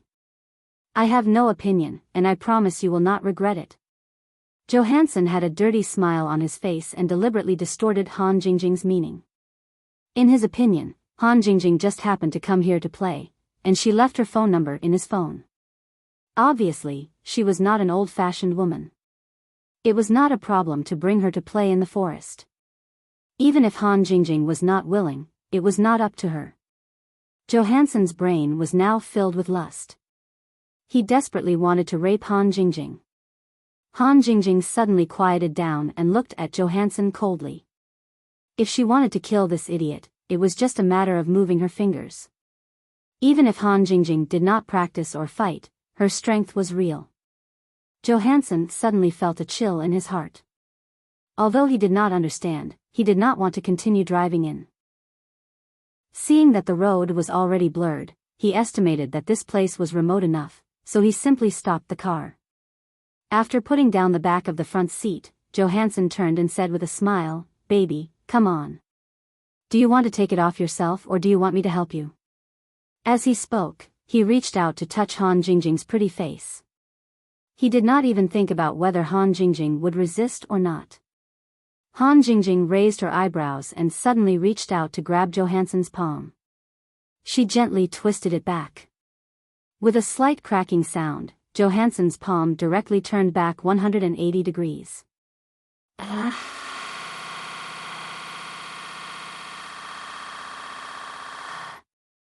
I said you will regret it. Han Jingjing calmly shook off Johansson's hand and wiped her hand on the seat with some disgust. She felt that touching this trash was very dirty. Chapter 57-44. Johansson suddenly thought of something and pulled out a .38 pistol from the storage compartment. He pointed it directly at Han Jingjing's forehead and shouted, "You son of a bitch. How dare you attack me? You're dead today. I'm telling you, you're definitely dead today." Han Jingjing looked at the black muzzle indifferently.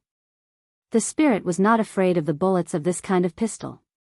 Even if she was not a spirit, Han Jingjing's strength was enough to easily take down this pistol at this distance, so there was nothing to worry about.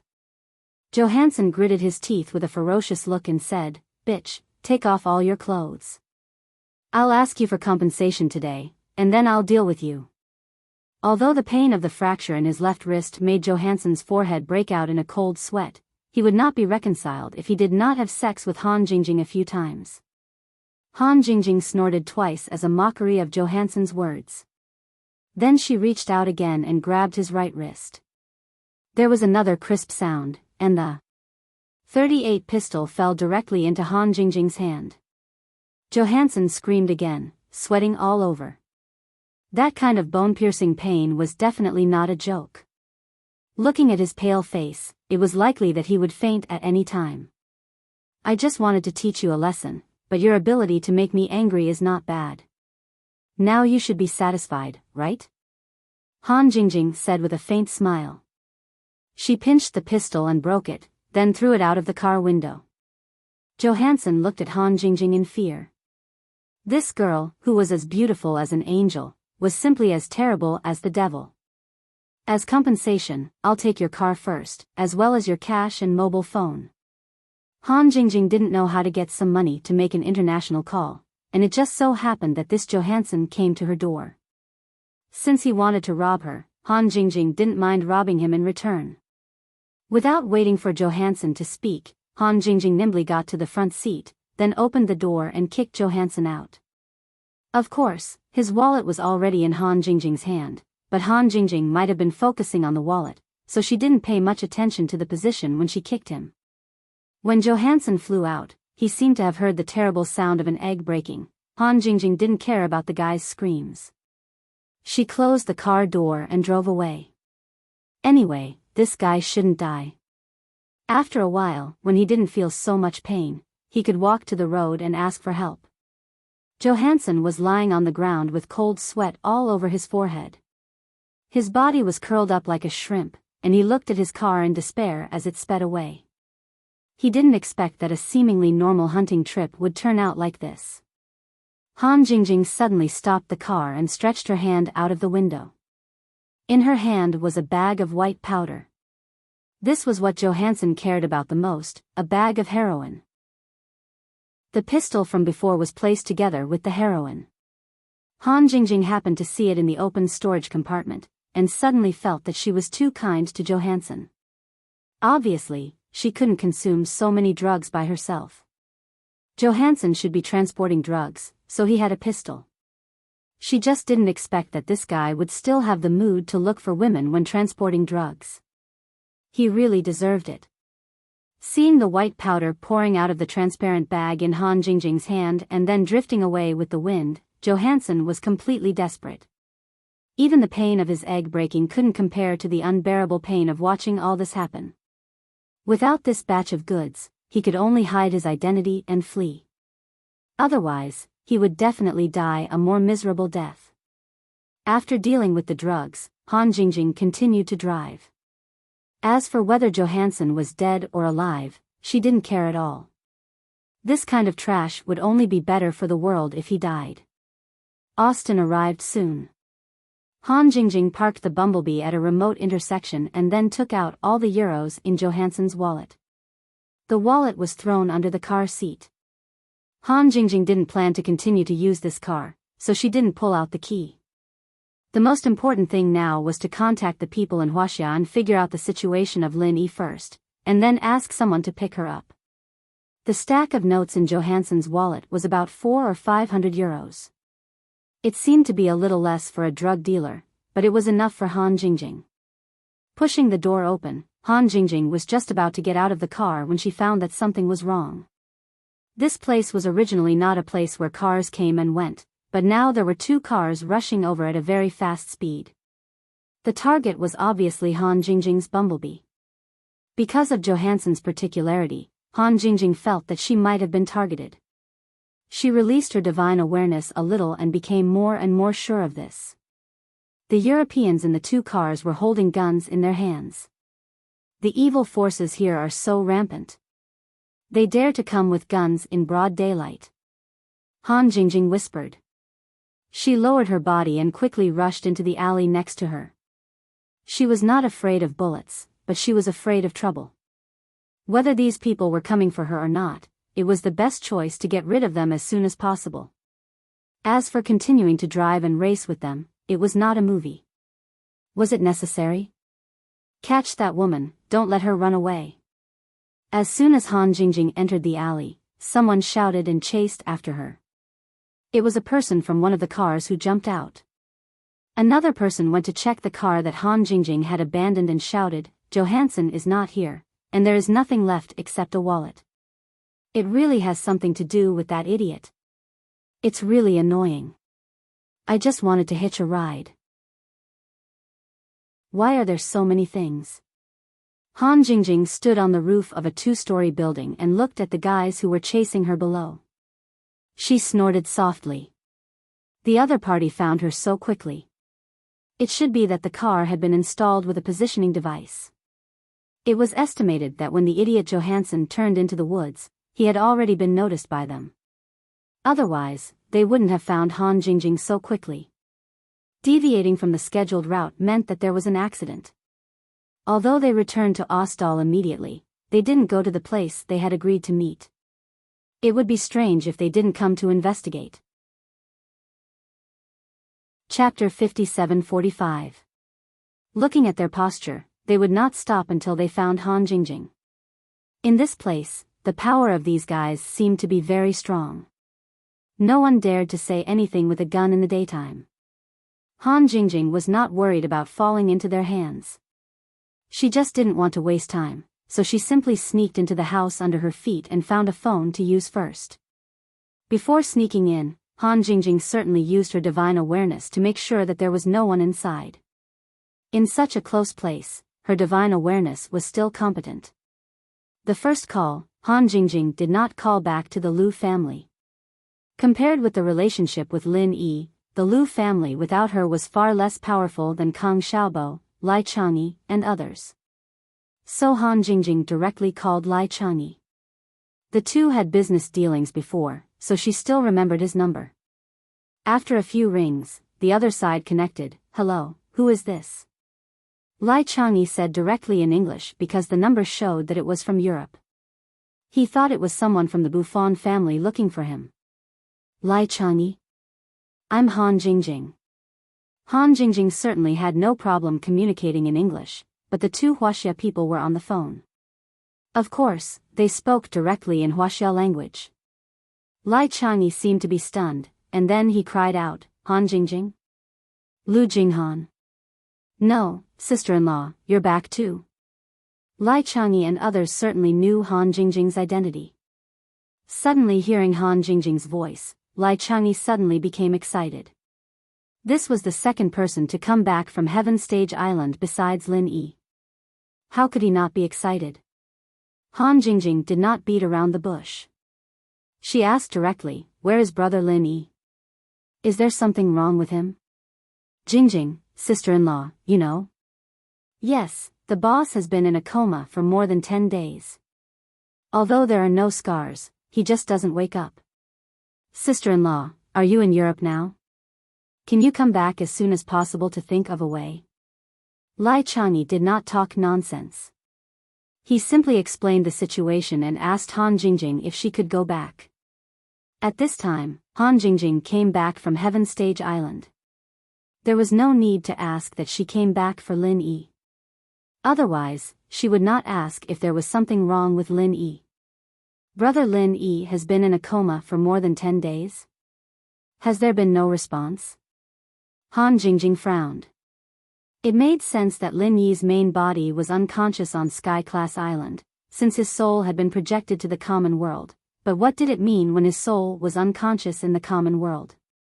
This matter seemed to be a little troublesome. Fortunately, according to Lai Changyi's words, Lin Yi's primordial spirit was fine, just unconscious. No matter what, he had to see Lin Yi first. "Lai Changyi, I'm now in a place called Aldos in Europe. Because I came back from Heaven Stage Island, I don't have anything on me. Find a way to bring me back." Han Jingjing and Lai Changyi didn't need to be polite. They were all people by Lin Yi's side. "Okay. Sister-in-law, please wait a moment. I'll check it out." After Lai Changyi said that, there was a clattering sound of the keyboard, and then he said, "Sister-in-law, I've checked Aldos. It's a small town, but it's only 150 kilometers away from Lanmi. It'll take a lot of time for me to send people there. If it's convenient for you, go directly to Lanmi to find Su Shihan and Cheng Yi. They should have returned to Lanmi for a concert." "Is Shihan also in Europe?" Han Jingjing was surprised. If that was the case, it would be more convenient to go back with Su Shihan. After all, Su Shihan wasn't an ordinary celebrity. Yes, sister-in-law Shihan is a guest of Cheng Yi's concert. This time, Lanmi is a makeup concert. It's a long story. Let's talk about it later. Anyway, as long as you can get to Lanmi, you can come back with sister-in-law Shihan. You can take her private plane. You don't have to worry about anything," Lai Changyi said with certainty. With Su Shihan's background and fame, her private plane wouldn't encounter any trouble or inspection. After thinking about it, Lai Changyi said, "If it's not convenient for you to go, then I'll contact someone to pick you up in Ostal, or I can ask sister-in-law Shihan to go there." "It's okay. I can go there myself," Han Jingjing said casually. It was just 150 kilometers. It would only take 1 or 2 hours to get there. If Su Shihan came, it would be a waste of time. "Well, sister-in-law Jingjing, write down their phone numbers. I'll contact them first. If possible, it's best to come back as soon as possible." Lai Changyi was also worried about Lin Yi. If Han Jingjing had a way to cure Lin Yi, of course, the sooner the better. Unfortunately, Ostal wasn't within the Buffon family's sphere of influence. Otherwise, Lai Changyi would definitely ask Kerman to send Han Jingjing back. With their partnership and Kerman's identity as half of Lai Changyi's disciple, these small things shouldn't be a problem. Han Jingjing remembered the numbers Lai Changyi gave her and hung up. She took out €100 and put it next to the phone. It was the cost of this international call. As for whether she gave too much, it wasn't something Han Jingjing needed to consider. Anyway, it was all along. It didn't matter at all. As for contacting Su Shihan, it wouldn't be too late to wait until they reached Lanmi. Right now, she had to think of a way to get to Lanmi. Han Jingjing, who was about to leave the house, suddenly felt something was wrong. It seemed like there was a threat approaching. What could threaten her was definitely not a gun or something like that. She released her divine sense and found a middle-aged white man in black with a crossed sword in his hand. His eyes were looking straight at Han Jingjing's direction as if the wall couldn't stop him at all. Han Jingjing suddenly frowned. There was actually someone in this town who could threaten her, and he appeared in front of her so quickly. It was too much of a coincidence. But Han Jingjing wouldn't think that this was an operation specifically targeted at her. She just projected her soul from Heaven's State Island. Even Okuda and the Will of Heaven didn't know that Han Jingjing would appear in Europe. It was impossible for them to specifically send someone to deal with her. This old man looks like he has some skills, but I can't see his strength level. It should be the European system. Han Jingjing thought about it and felt that there was no need to waste time, so she turned around and left the house from the other side. Chapter 57-46. The arrows in her hands did not stop as she continued to perfectly block Han Jingjing's path of advance. Unfortunately, the perfection that Hunting Bao thought was perfect was still full of flaws under Han Jingjing's terrifying calculation ability. Coupled with her superior strength, she was able to easily avoid all the arrows. Hunting Bao suddenly felt some regret. She should not have jumped down from the roof. As an archer, attacking the enemy from a high position was always the best choice. However, she had foolishly given up this advantage. She was too careless. She thought that the two of them would be able to defeat this girl. She did not expect to kick an iron plate. Unknowingly, Hunting Bao changed from advancing to retreating at an extremely fast speed. As a result, her arrows were inevitably scattered and there were naturally more flaws. With Han Jingjing's speed and momentum, Hunting Bao was very worried that she would be caught by Han Jingjing in the next second.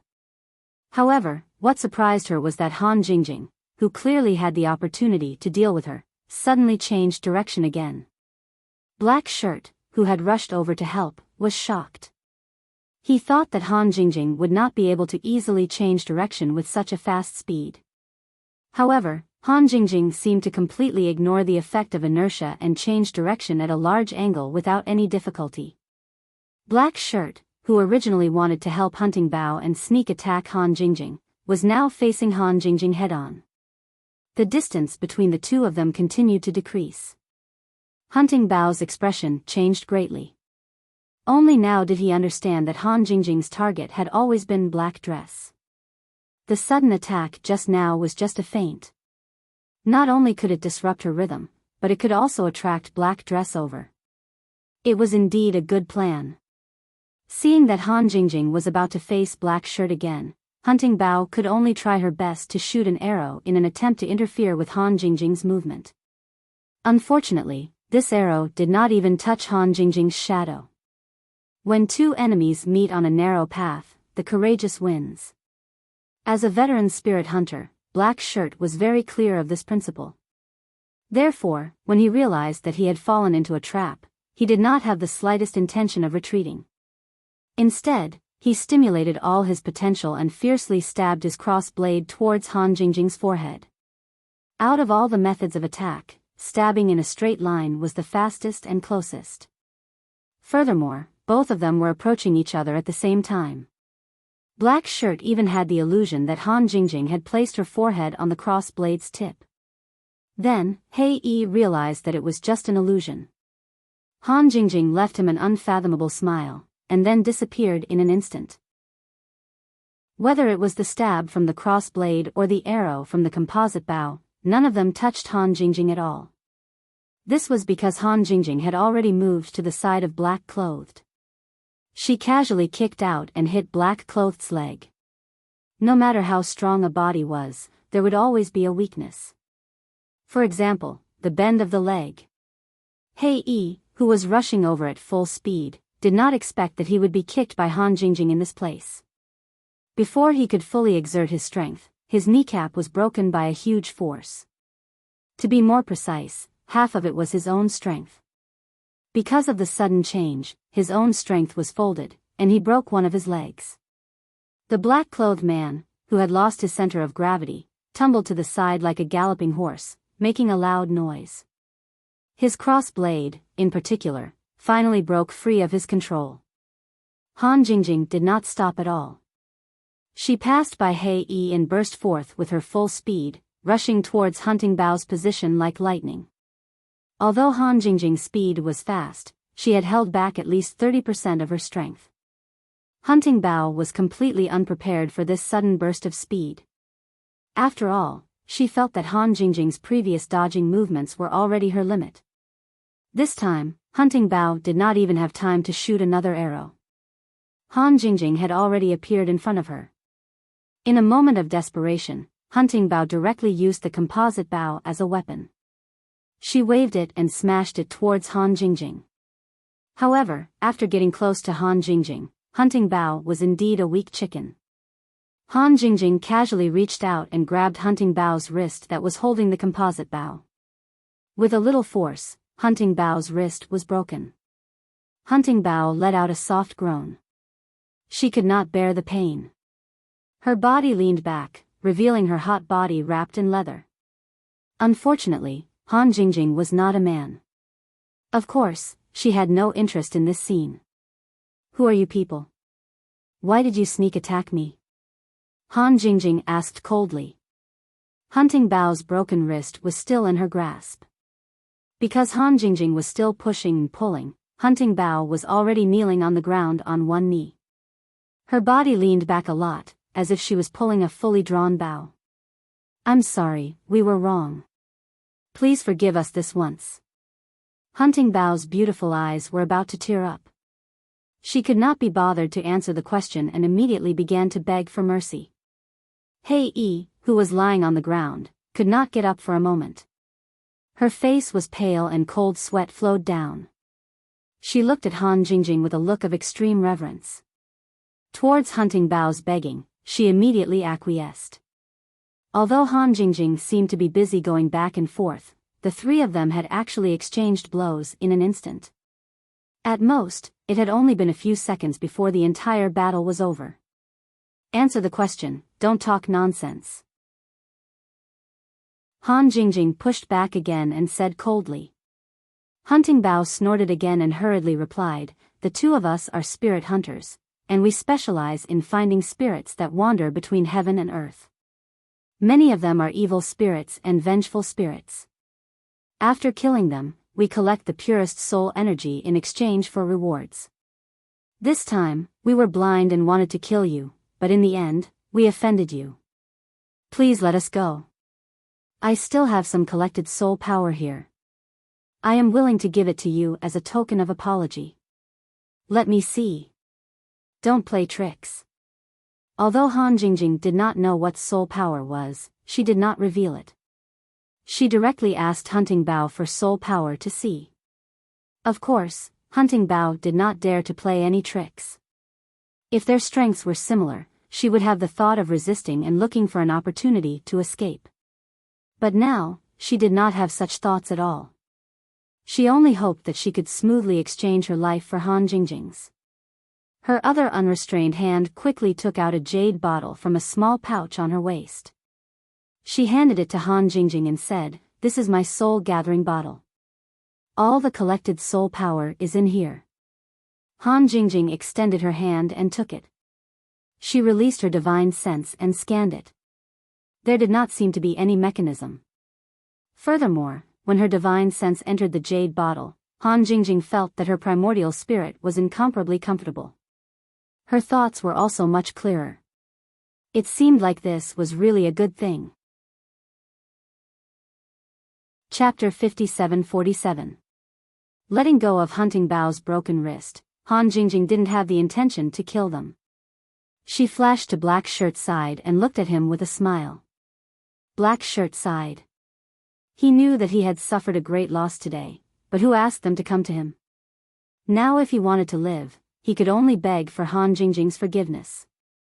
Without saying much, Black Shirt also took out his soul collection bottle and gave it to Han Jingjing. Han Jingjing didn't know how much soul power was in these two bottles, but it was at least half. Her intuition told her that these two bottles of soul power would definitely be helpful to Lin Yi's current situation. I'll give you these soul power. Is this the end of the matter between us? Black Shirt asked gloomily. Although the small bottle was only the size of a thumb and it was still half full, if these things were sold, they could be exchanged for millions of euros. Now that they were given to Han Jingjing for nothing, it would be strange if he was in a good mood. Han Jingjing glanced at Black Shirt faintly. Her divine sense scanned the small bag of Hunting Bao and him twice. After confirming that they didn't have any extra soul power, she didn't say anything more. How do I use this thing? Han Jingjing asked casually. Although she could roughly deduce it, it was better to be safe since it was related to Lin Yi. If these two dared to lie and harm Lin Yi, Han Jingjing didn't mind coming to Europe to turn them upside down and kill them. Black Shirt said straightforwardly, it's more complicated for ordinary people, but there's no taboo for a soul body like you. As long as you come into contact with it, you can absorb the soul power to strengthen your own soul. Many evil spirits and resentful spirits actually need to strengthen their soul power to constantly kill people. Have you deliberately killed people and then extracted the soul power of the living after they died? Han Jingjing suddenly asked. If these two people did the same, they were no different from evil spirits. Black Shirt shouted angrily, we are noble spirit hunters. How could we do such a despicable thing? You should apologize to us for your ignorant words and deeds. Black Shirt. Hunting Bao walked over slowly and quickly interrupted him when he heard this. This guy really dared to say anything. Didn't he know that their lives were in the hands of others? If Han Jingjing became angry because of this, wouldn't all that soul power be wasted? Hei Yi also realized that he was impulsive. He laughed dryly and said, forget it. Since you don't know these things, I can't blame you. Remember not to say such things casually in the future. If Lin Yi was here, he might have started interrogating if there was any more soul power. Lin Yi was never polite to people who offended him first. However, Han Jingjing's personality was much kinder, so she didn't continue to question him. Of course, Han Jingjing was also wondering if she had more soul power. If the soul power she had wasn't enough for Lin Yi, she would definitely come back to search for more. Therefore, she wouldn't kill these two people, but it was necessary to leave some marks. Han Jingjing quietly placed 2 secret divine sense imprints on Black Cloak and Hunting Bao's bodies. This was one of her few methods, and she had only figured it out because of her research needs. With these 2 divine sense imprints, she could find the 2 of them at any time if she needed them.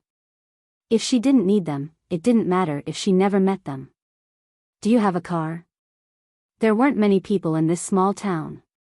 Moreover, it was working hours during the day, so there were very few people here. However, the commotion from their fight wasn't small. Han Jingjing already wanted to leave. In addition, the power behind Johansson was also looking for Han Jingjing. If she wanted to avoid trouble, she couldn't waste any more time. Hunting Bao hurriedly nodded and said, "We do, but we only have 1 car. If you want to go somewhere, can we send you there?" It was clear that Hunting Bao didn't want to give Han Jingjing another car for free. Moreover, sending her to the place she wanted to go might allow her to better understand Han Jingjing's background. "Okay, hurry up and drive the car over." Han Jingjing was well aware of Hunting Bao's thoughts and didn't bother to expose her. It was more important to leave this place as soon as possible. Seeing the injury on Hunting Bao's hand, Han Jingjing reached out and grabbed her hand, startling her. "Let me treat you." "Don't move," Han Jingjing said faintly. She directly twisted and closed Hunting Bao's wrist. Originally, she was being merciful. She didn't really break Hunting Bao's bones. It was just a dislocation. After restoring it, it was more than half healed. As for the injury on Black Cloak's leg, it was slightly more serious. Fortunately, it didn't affect his movements. Since they were going to take a car, it didn't matter. Soon, Hunting Bao drove an ordinary car. After Han Jingjing and Black Cloak got in, they left Ostal and drove in the direction of Blue Rice. On the road out of the town, there were some people in black suits checking the leaving cars. However, when they saw Black Cloak and Hunting Bao's car, they didn't stop them at all. It seemed that the status of spirit hunters in Europe was quite distinguished. Along the way, Han Jingjing didn't have the mood to talk. She was thinking about Lin Yi. Han Jingjing didn't say anything. Black Cloak and Hunting Bao didn't dare to say anything. They just sat in the front quietly. When the car entered the center of Blue Rice City, the 2 suddenly realized that Han Jingjing was no longer in the back seat. They weren't surprised about this. It was a very normal thing for a spirit body to be able to do this. Han Jingjing didn't want them to know that she was going to find Su Shihan and Cheng Yi, so she left without saying goodbye. At this time, the sky was getting dark. The concert was about to start. Han Jingjing sneaked into the venue and went to the backstage to find Su Shihan. She should have called first, but Johansson's phone was already thrown away by Han Jingjing. As for Black Cloak and Hunting Bao, Han Jingjing wouldn't borrow their phones. Since she was already here, she might as well go and find them. The fans of Blue Rice were very passionate. They didn't complain because of what happened last time. On the contrary, they were even more popular than last time. Han Jingjing just wanted to say that the population of Europe was actually quite big. After a few turns, she came to the backstage. Cheng Yi was talking to Su Shihan. "Shiji, why isn't Han Jingjing here yet? I can't contact her. If she doesn't come after the concert, we should go back together." Chapter 57-48. I also want to go back and see Lin Yi. He's like this because of me. Cheng Yi said with self-blame. She really missed Lin Yi. Unfortunately, the schedule was arranged before she was kidnapped. She couldn't do anything about the concert, so Cheng Yi could only complete it first. "Don't say that. If you say that, Lin Yi won't be happy. Okay, let's not talk anymore. I'll get people to prepare the flight first, Su Shihan said softly and then changed the topic. Su Shihan said gently and then changed the topic. In fact, everything on the private plane was prepared in advance. As long as she said a word, it could take off at any time. Han Jingjing heard this and directly appeared in the room. She said happily, Su Shihan, Cheng Yi, I'm very happy to see you guys, but I'm in a hurry. I won't be attending Cheng Yi's concert. Su Shihan, are you leaving now? Ah. Su Shihan and Cheng Yi both screamed and subconsciously wanted to attack. A person suddenly appeared in a closed room. Anyone would be shocked.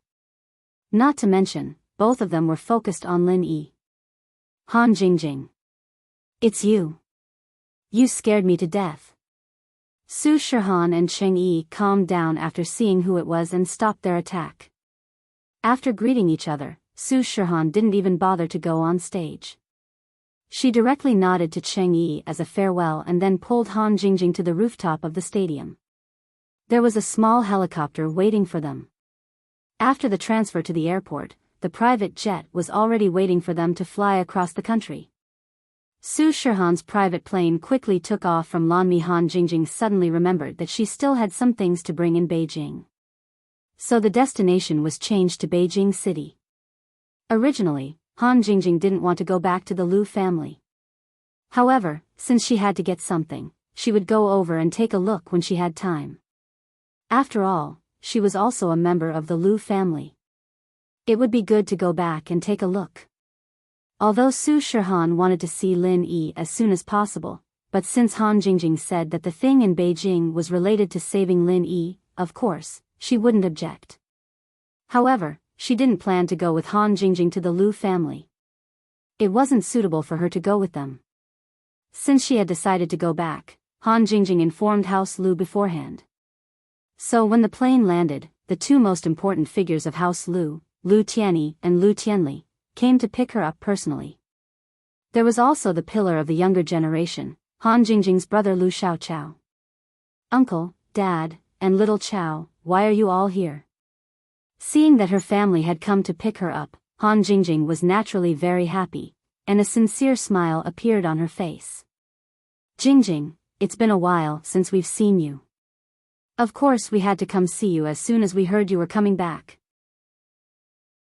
Tianyi said with a bright smile as he walked up to Han Jingjing and gave her a light hug. Lu Tianyi knew very well that if it wasn't for Han Jingjing's foresight, House Lu might not have been able to get on Lin Yi's ship. When Lin Yi's trust in House Lu was in crisis, and the whole House Lu might be destroyed, it was Han Jingjing who turned the tide and protected House Lu's foundation. So towards this niece of his, Han Jingjing, Lu Tianyi really liked her. It wasn't strange for him to come and pick her up personally. Thank you, uncle. Han Jingjing returned to the image of a wise and strong woman in front of House Lu. She let go of Lu Tianyi and looked at her father. Lu Tianli's eyes were filled with excitement and pride. This was his daughter. Although he had done something to tarnish his daughter's reputation, it couldn't change the blood connection between father and daughter. Father. Han Jingjing walked up with a smile and hugged Tianli. Seeing Tianli's spirit, Han Jingjing knew that he had truly turned over a new leaf, and this made her very happy. Jingjing, Daddy missed you a lot.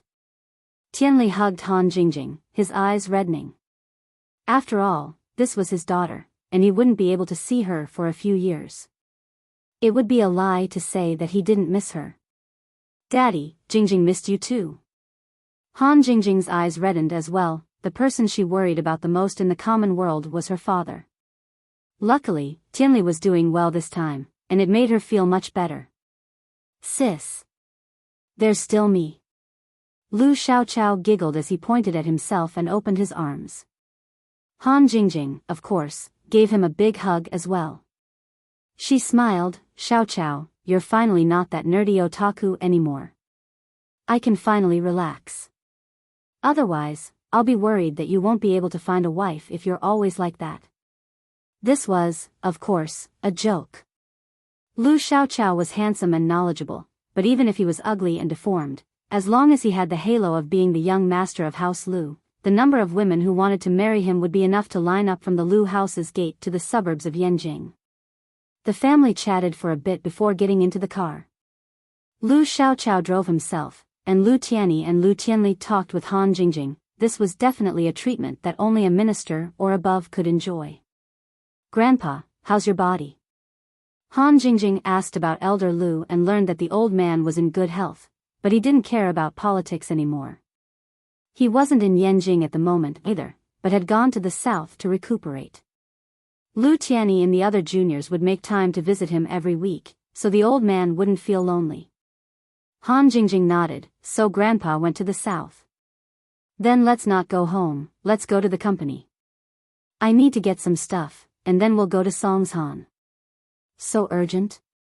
Lu Tianli said, surprised.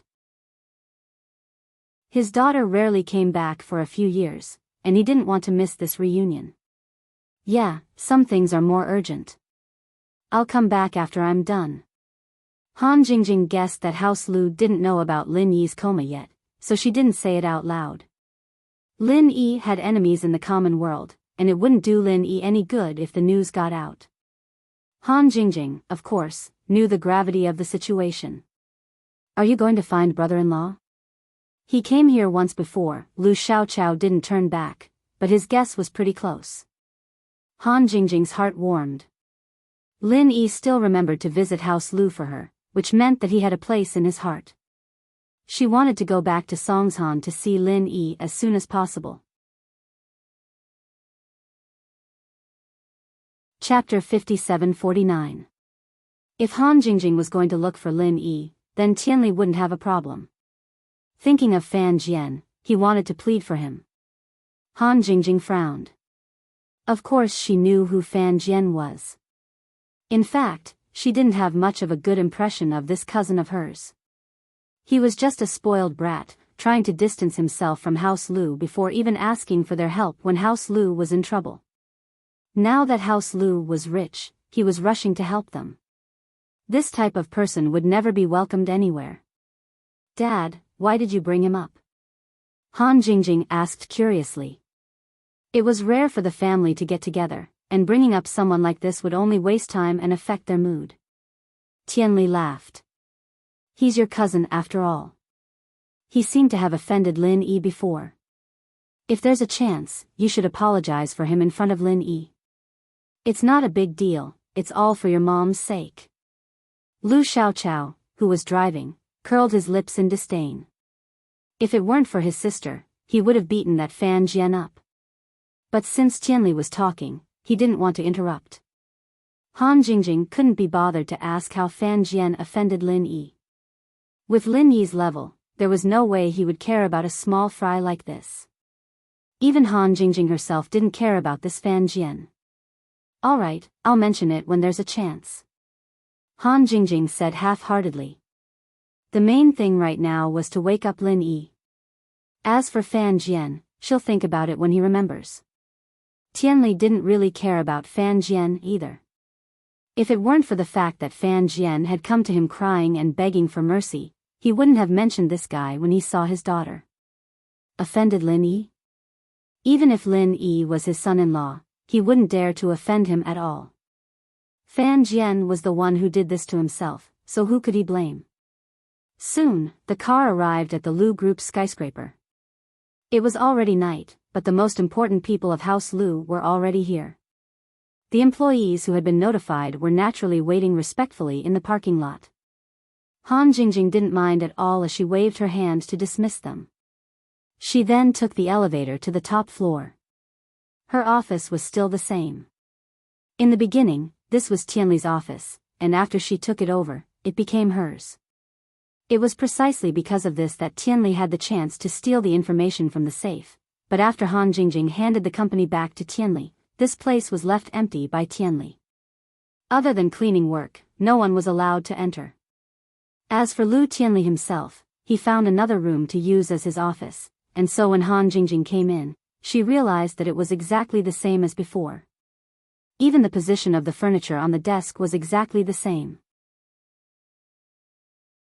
Jingjing, I always thought that you would come back to take over the company, but I also know that you don't care about our family business at all right now, and you don't have the time to take care of the company either. But I'll always keep your office, you can come back and use it whenever you want. Tianli said with a smile after following Han Jingjing in. Han Jingjing was a little touched. She smiled. Thank you, Dad. In that case, I still have some of my old trinkets. Of course, none of them have been touched. I'll break the hands of whoever dares to take them. Tianli laughed. Han Jingjing didn't waste any time. She went into the room and opened the safe. There weren't any important documents related to the company in here, since she'd handed them all over to Tianli. What was left were the instruments and tools that Han Jingjing used for her research. Han Jingjing didn't bring anything other than a soft armor back from Sky Island. If she wanted to wake up Lin Yi, these things would be very useful. She could go buy them at the last minute, but things that she was used to would be more convenient. There were also some things that should be in the villa beside the school, but the things there were more or less the same. It wasn't as comprehensive as this place, so there was no need for her to come back. Alright, I've got everything I need. I just wanted to come back to see you guys. Since you're all here, I don't need to go home. I'll come back to see you guys after I'm done with my business in Songshan. Han Jingjing was also very straightforward. She was ready to go back to the airport as soon as she got her things. They didn't know what happened in Songshan, but seeing how hurried Han Jingjing was, Lu Tianyi and the others couldn't really say anything. It was something that concerned Lin Yi, and no matter how small it was still a big deal. They all knew that. Jingjing, why don't I go with you? Maybe I can be of some help? Lu Tianyi asked after some thought. No matter what, going to Songshan wasn't a bad thing. Han Jingjing shook her head. No need, you guys can't help much anyways. Let's talk about it when I come back. Alright, you guys don't need to send me to the airport, just get someone to drive me. Sis, I'll be your chauffeur today. Lu Xiaoqiao said with a smile. Ever since he was young, Han Jingjing was the closest to him. Naturally, Han Jingjing wouldn't reject him. She nodded in agreement. Lu Tianyi and Lu Tianli didn't want to be separated from Han Jingjing just like that, and so they decided to go with her. Han Jingjing's words were wasted. Lin Yi had told them about Han Jingjing's situation on Tianjia Island, but it was better for Han Jingjing to tell them personally than Lin Yi. And so, the way back to the airport became Han Jingjing's Tianjia Island trip report. Su Shihan's private plane landed in Donghai City at dawn, and Kang Xiaobo sent a car to pick her up and send her straight to Songshan. Luckily, Su Shihan's itinerary was kept secret. If her fans knew about it, they'd probably be stuck in the airport for half a day. When they arrived at Songshan's villa, Kang Xiaobo, Lai Changyi, Sun Jingyi, and the others were all waiting in the living room. Seeing Han Jingjing, of course, they greeted her passionately. Whether or not Lin Yi could wake up depended on Han Jingjing. They were all acquaintances, so there was no need to be polite. I'll go check on Lin Yi Gij first. We'll talk later, Han Jingjing said with a smile as she carried her suitcase.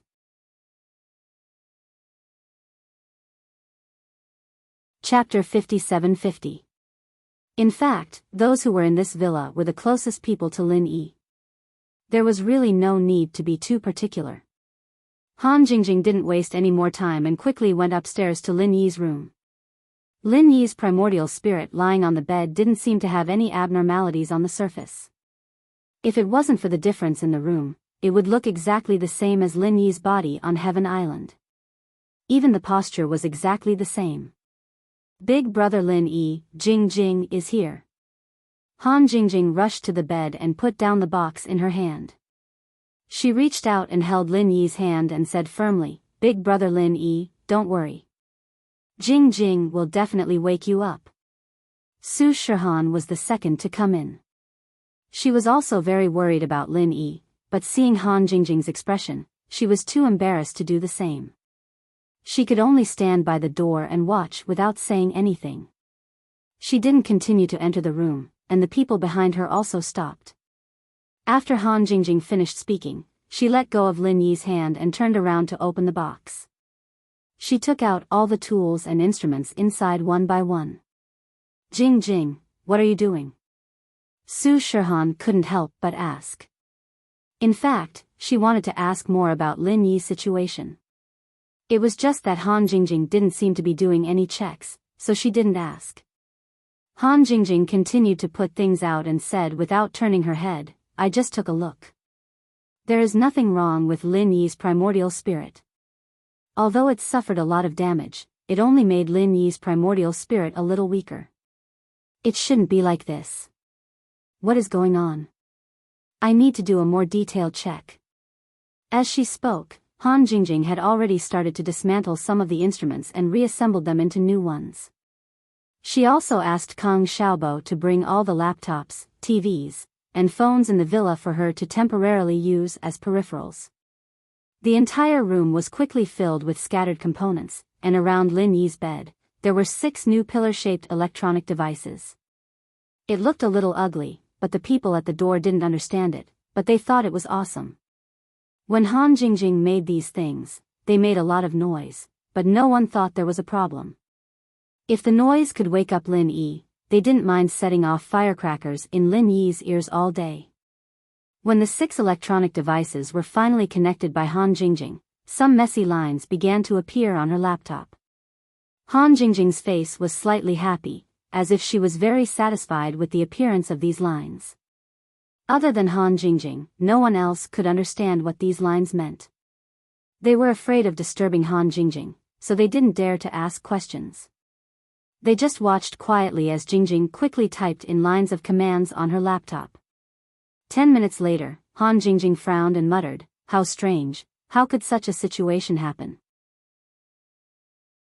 Su Shihan immediately asked, Jing Jing, what did you find out? How is it? Han Jingjing scratched her head and showed a cute expression, I'm not too sure, Lin Yi Gija's situation is not easy to describe, so it's a little strange. Everyone was going crazy. Didn't that mean she didn't say anything? How strange was it, why was it not easy to describe? Han Jingjing seemed to feel that it was not appropriate for her to say this, so she thought about it and continued, let's put it this way, Lin Yi Gija's primordial spirit indeed suffered a very serious injury. His primordial spirit's divine sense energy is continuously flowing out, but the speed is not fast. If there is no replenishment, it can still last for about a year, and after a year, it will probably completely dissipate. Su Shihan and Sun Jingyi's face paled. What was so strange about this situation? They should quickly think of a way to save Lin Yi. Jing Jing, is there any way to stop this energy from flowing out? Not to mention a year, even if it's just a month, the damage to Lin Yi is very big, right? Sun Jingyi was born in a medical family, so she was very sensitive to this aspect. Han Jingjing said that Lin Yi can last for a year before it completely dissipates, which means that with each passing day, Lin Yi's injuries would worsen. A month was already very scary. Han Jingjing nodded, this is the strange part, Lin Yi Gija's primordial spirit is losing energy, but on the other hand, there is energy coming in to replenish it. It feels like Lin Yi Gij is cultivating on his own, but the effect isn't very good, just barely enough to keep up with the consumption. Sun Jingyi breathed a sigh of relief, this Han Jingjing was panting while talking, it really scared her. Then, could it be that Lin Yi's cultivation isn't enough to make up for the loss of energy, so he can't wake up? Didn't he have experience in self-healing before, maybe it's the same this time.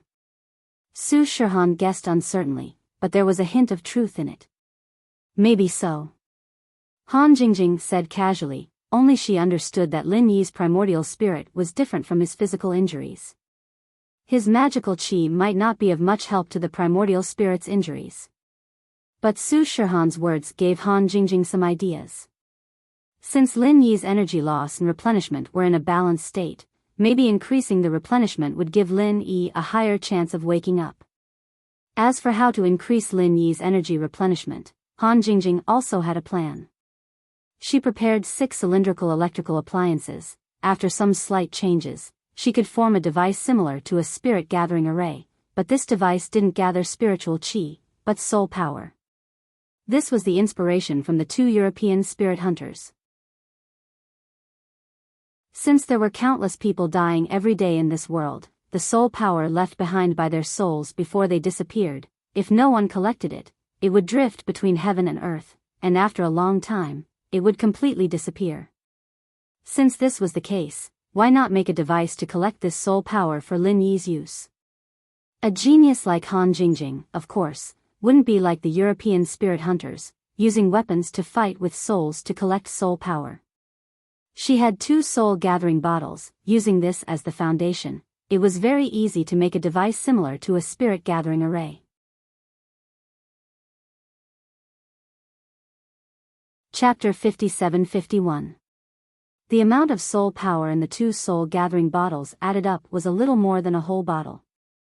They weren't sure if it was an illusion, but everyone felt that Lin Yi's primordial spirit seemed to have solidified a little. It should be the effect of the soul power. Han Jingjing felt it for a moment, and her heart was a lot more assured.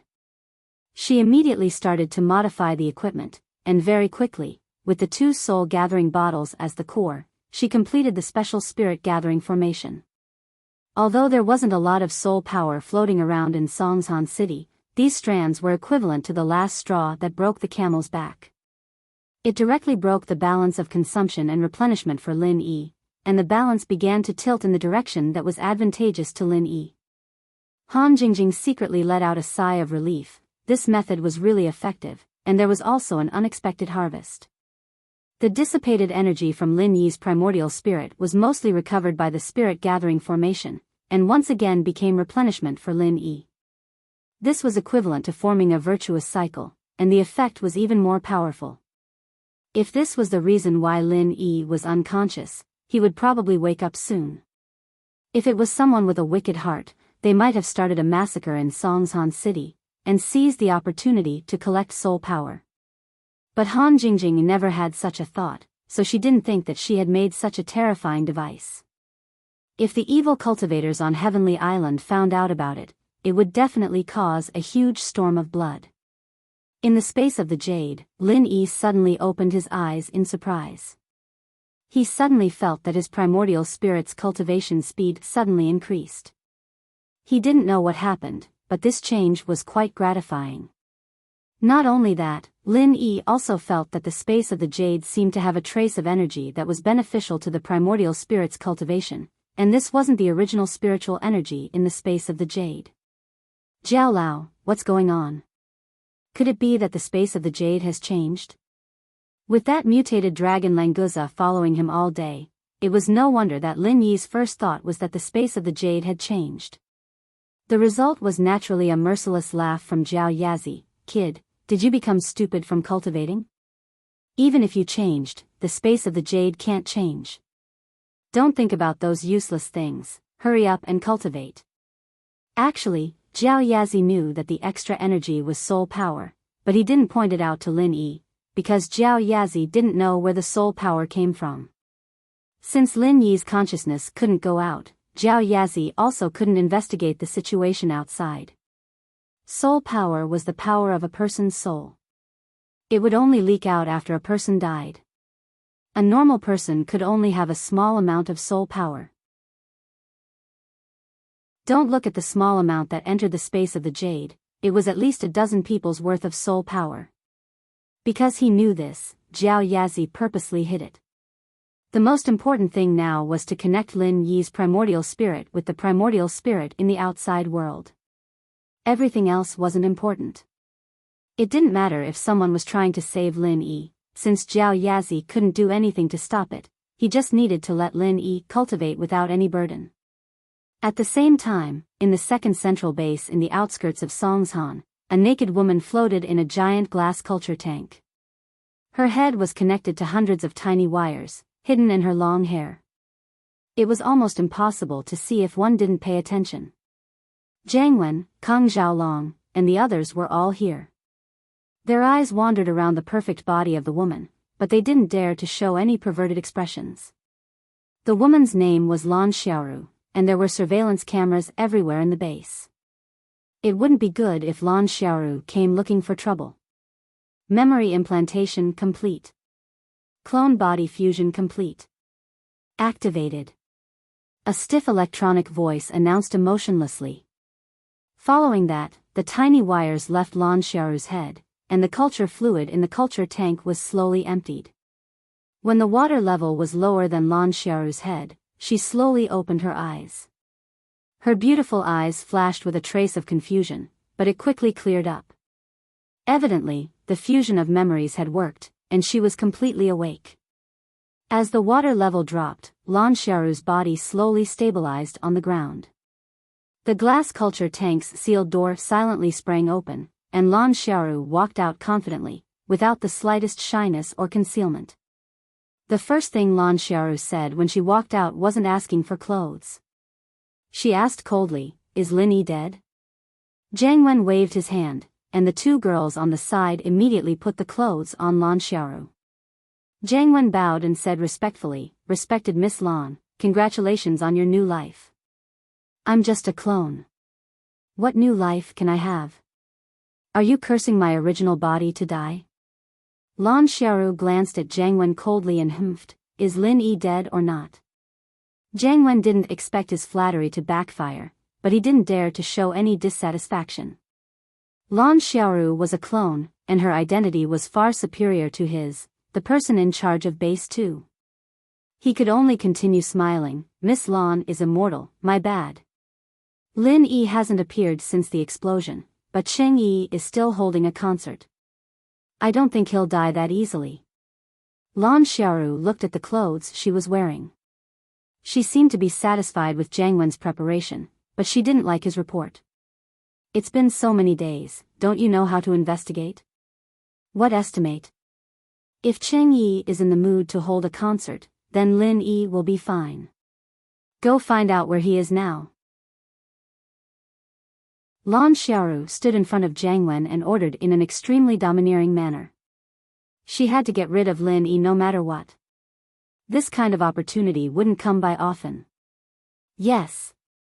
Actually, I've already arranged for people to investigate Lin Yi's whereabouts. It's just that I've been focusing on reviving you these days, so I've neglected it. I'm sorry."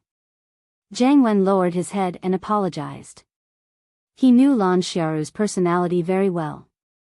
Going against her would never do him any good. As expected, Lan Xiaoru's expression softened a little when she heard Jiang Wen's words. She nodded, "Very good, you've done well. From today onwards, Jiang Wen, you're the commander-in-chief of the common world. You'll be in charge of everything."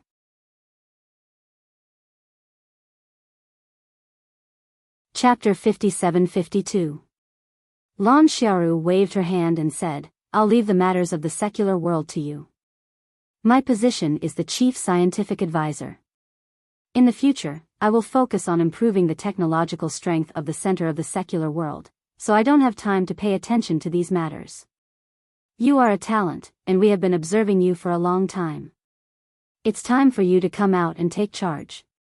Naturally, Jiang Wen thanked Lin Yi again and again with a face full of gratitude, but the two of them knew very well that this decision was made because the center's power in the common world had suffered quite a bit from Lin Yi's repeated attacks. There really wasn't anyone other than Jiang Wen who had the qualifications and experience to be the commander of the common world. Lan Xiaoru finished with Jiang Wen and turned to look at Zhao Long. The glasses doctor was killed by that traitor Dafeng, and he didn't leave a DNA sample, so there's no way to clone him. But the glasses doctor is a precious talent of the center, and there's a backup of his memories. I need to raise a young scientist to inherit the doctor's memories. Do you have any suggestions, head commanderin? Zhaolong's heart pounded furiously. Lan Xiaoru was talking to Jiang Wen, but her eyes were on Zhaolong. This wasn't even a hint, it was a blatant statement. He wouldn't be Zhaolong if he didn't get it. Zhaolong had already analyzed the pros and cons of this in a split second. Inheriting the glasses professor's memories would very likely cause him to lose his personality, but if that were the case, Lan Xiaoru wouldn't need to choose Zhaolong at all. She could have just picked a random young man. Since Lan Xiaoru had her eyes on Zhaolong, it was most likely because of his talent. After all, he was a young and promising doctor, and he was known as a genius. Xiaolong guessed that after inheriting the glasses doctor's memories, his personality would still be his, but the memories would be shared by both of them. It wasn't a big deal. On the other hand, Xiaolong would become one of the top figures in the common world. At the very least, he'd be one of the top 3. This was a chance that Xiaolong had been dreaming of. He'd always been jealous of his cousin, Kang Mingming. He was a useless playboy, but why was he able to do so well? He, the prodigy of House Kang, was like an ant. Now that there was a chance, Xiaolong would definitely grab it.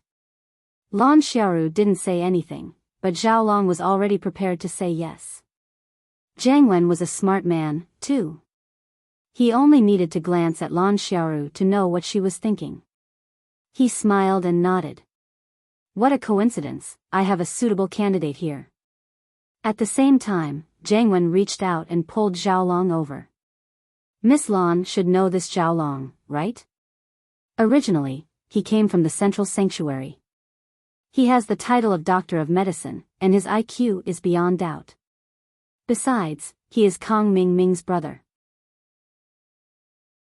Speaking of which, he is one of us. It's a waste of his talent to be my assistant. What do you think, Miss Lan? Here's the chance. Xiaolong looked at Jiang Wen gratefully. He didn't wait for Lan Xiaoru to ask. Miss Lan, I've always respected Dr. Glass's knowledge. If I could inherit his memories and let him use my body to be reborn, that would be my honor. If possible, please give me this chance. Lan Xiaoru smiled and nodded in satisfaction. Very well, I'm very happy that you're willing to make such a request. Dr. Glasses would be very satisfied to have a talent like you as a vessel for his rebirth. Then it's decided. Prepare the memory inheritance immediately. The equipment was ready-made, but only Lan Xiaoru knew the password to open the memory extraction. She had to do it herself. Jiang Wen looked at Xiaolong lying on the metal table, deep in thought. Theoretically speaking, Lan Xiaoru and Dr. Glasses were both immortal existences, but Lan Xiaoru used her own DNA to duplicate a body infinitely. Dr. Glasses, on the other hand, probably didn't want to clone himself because his original body was too weak. He only backed up his memories as a means of rebirth. Now that Jiang Wen was the commander-in-chief of the common world, he had the right to preserve the possibility of rebirth for himself. He was already considering whether he should choose Lan Xiaoru's method or Dr. Glass's method. Suddenly, Jiang Wen had an idea. Perhaps he could combine the two methods and keep a copy of his memories. He wouldn't use a human body as a vessel, but a clone body instead. Of course, this clone body wouldn't be his original body. A clone with no memories at all would be more suitable as a vessel for the memory inheritance. The first name that popped into Jiang Wen's mind was Lin Yi. Jiang Wen hated Lin Yi to the bone, but in his subconscious, he really wanted to be like Lin Yi. If he could get a sample of Lin Yi's DNA and clone it, would he be as strong as Lin Yi? Jiang Wen couldn't stop himself from thinking about it. The more he thought about it, the more feasible it seemed. The only problem was, how could he get a complete copy of Lin Yi's DNA? Of course, problems could always be solved with solutions. With a plan like this, Jiang Wen believed that he could do it. Now that he was the commander-in-chief of the common world, he'd be able to think of a way to solve small problems like this. As Jiang Wen's thoughts ran wild, Xiaolong successfully inherited the doctor's memories and sat up with his hands on his messy head. Lan Xiaoru stood in front of Xiaolong, waiting for him to calm down before smiling.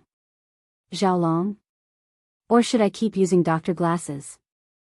Xiaolong put a hand on his forehead and chuckled. Miss Lan, just call me Xiaolong. I've inherited Dr. Glass's memories, but the original name sounds better. Lan Xiaoru nodded with a smile. No problem, if you like Dr. Glasses, you can change it. Xiaolong laughed and thanked Lan Xiaoru. He stood up and waved at Xue Jianfeng, who was sitting in the corner, watching coldly. Xue Jianfeng, how's the fusion? Come here and give me a check. You're tuning into the Romantic Tales YouTube channel. Don't forget to subscribe and join us on this journey to catch the most captivating stories.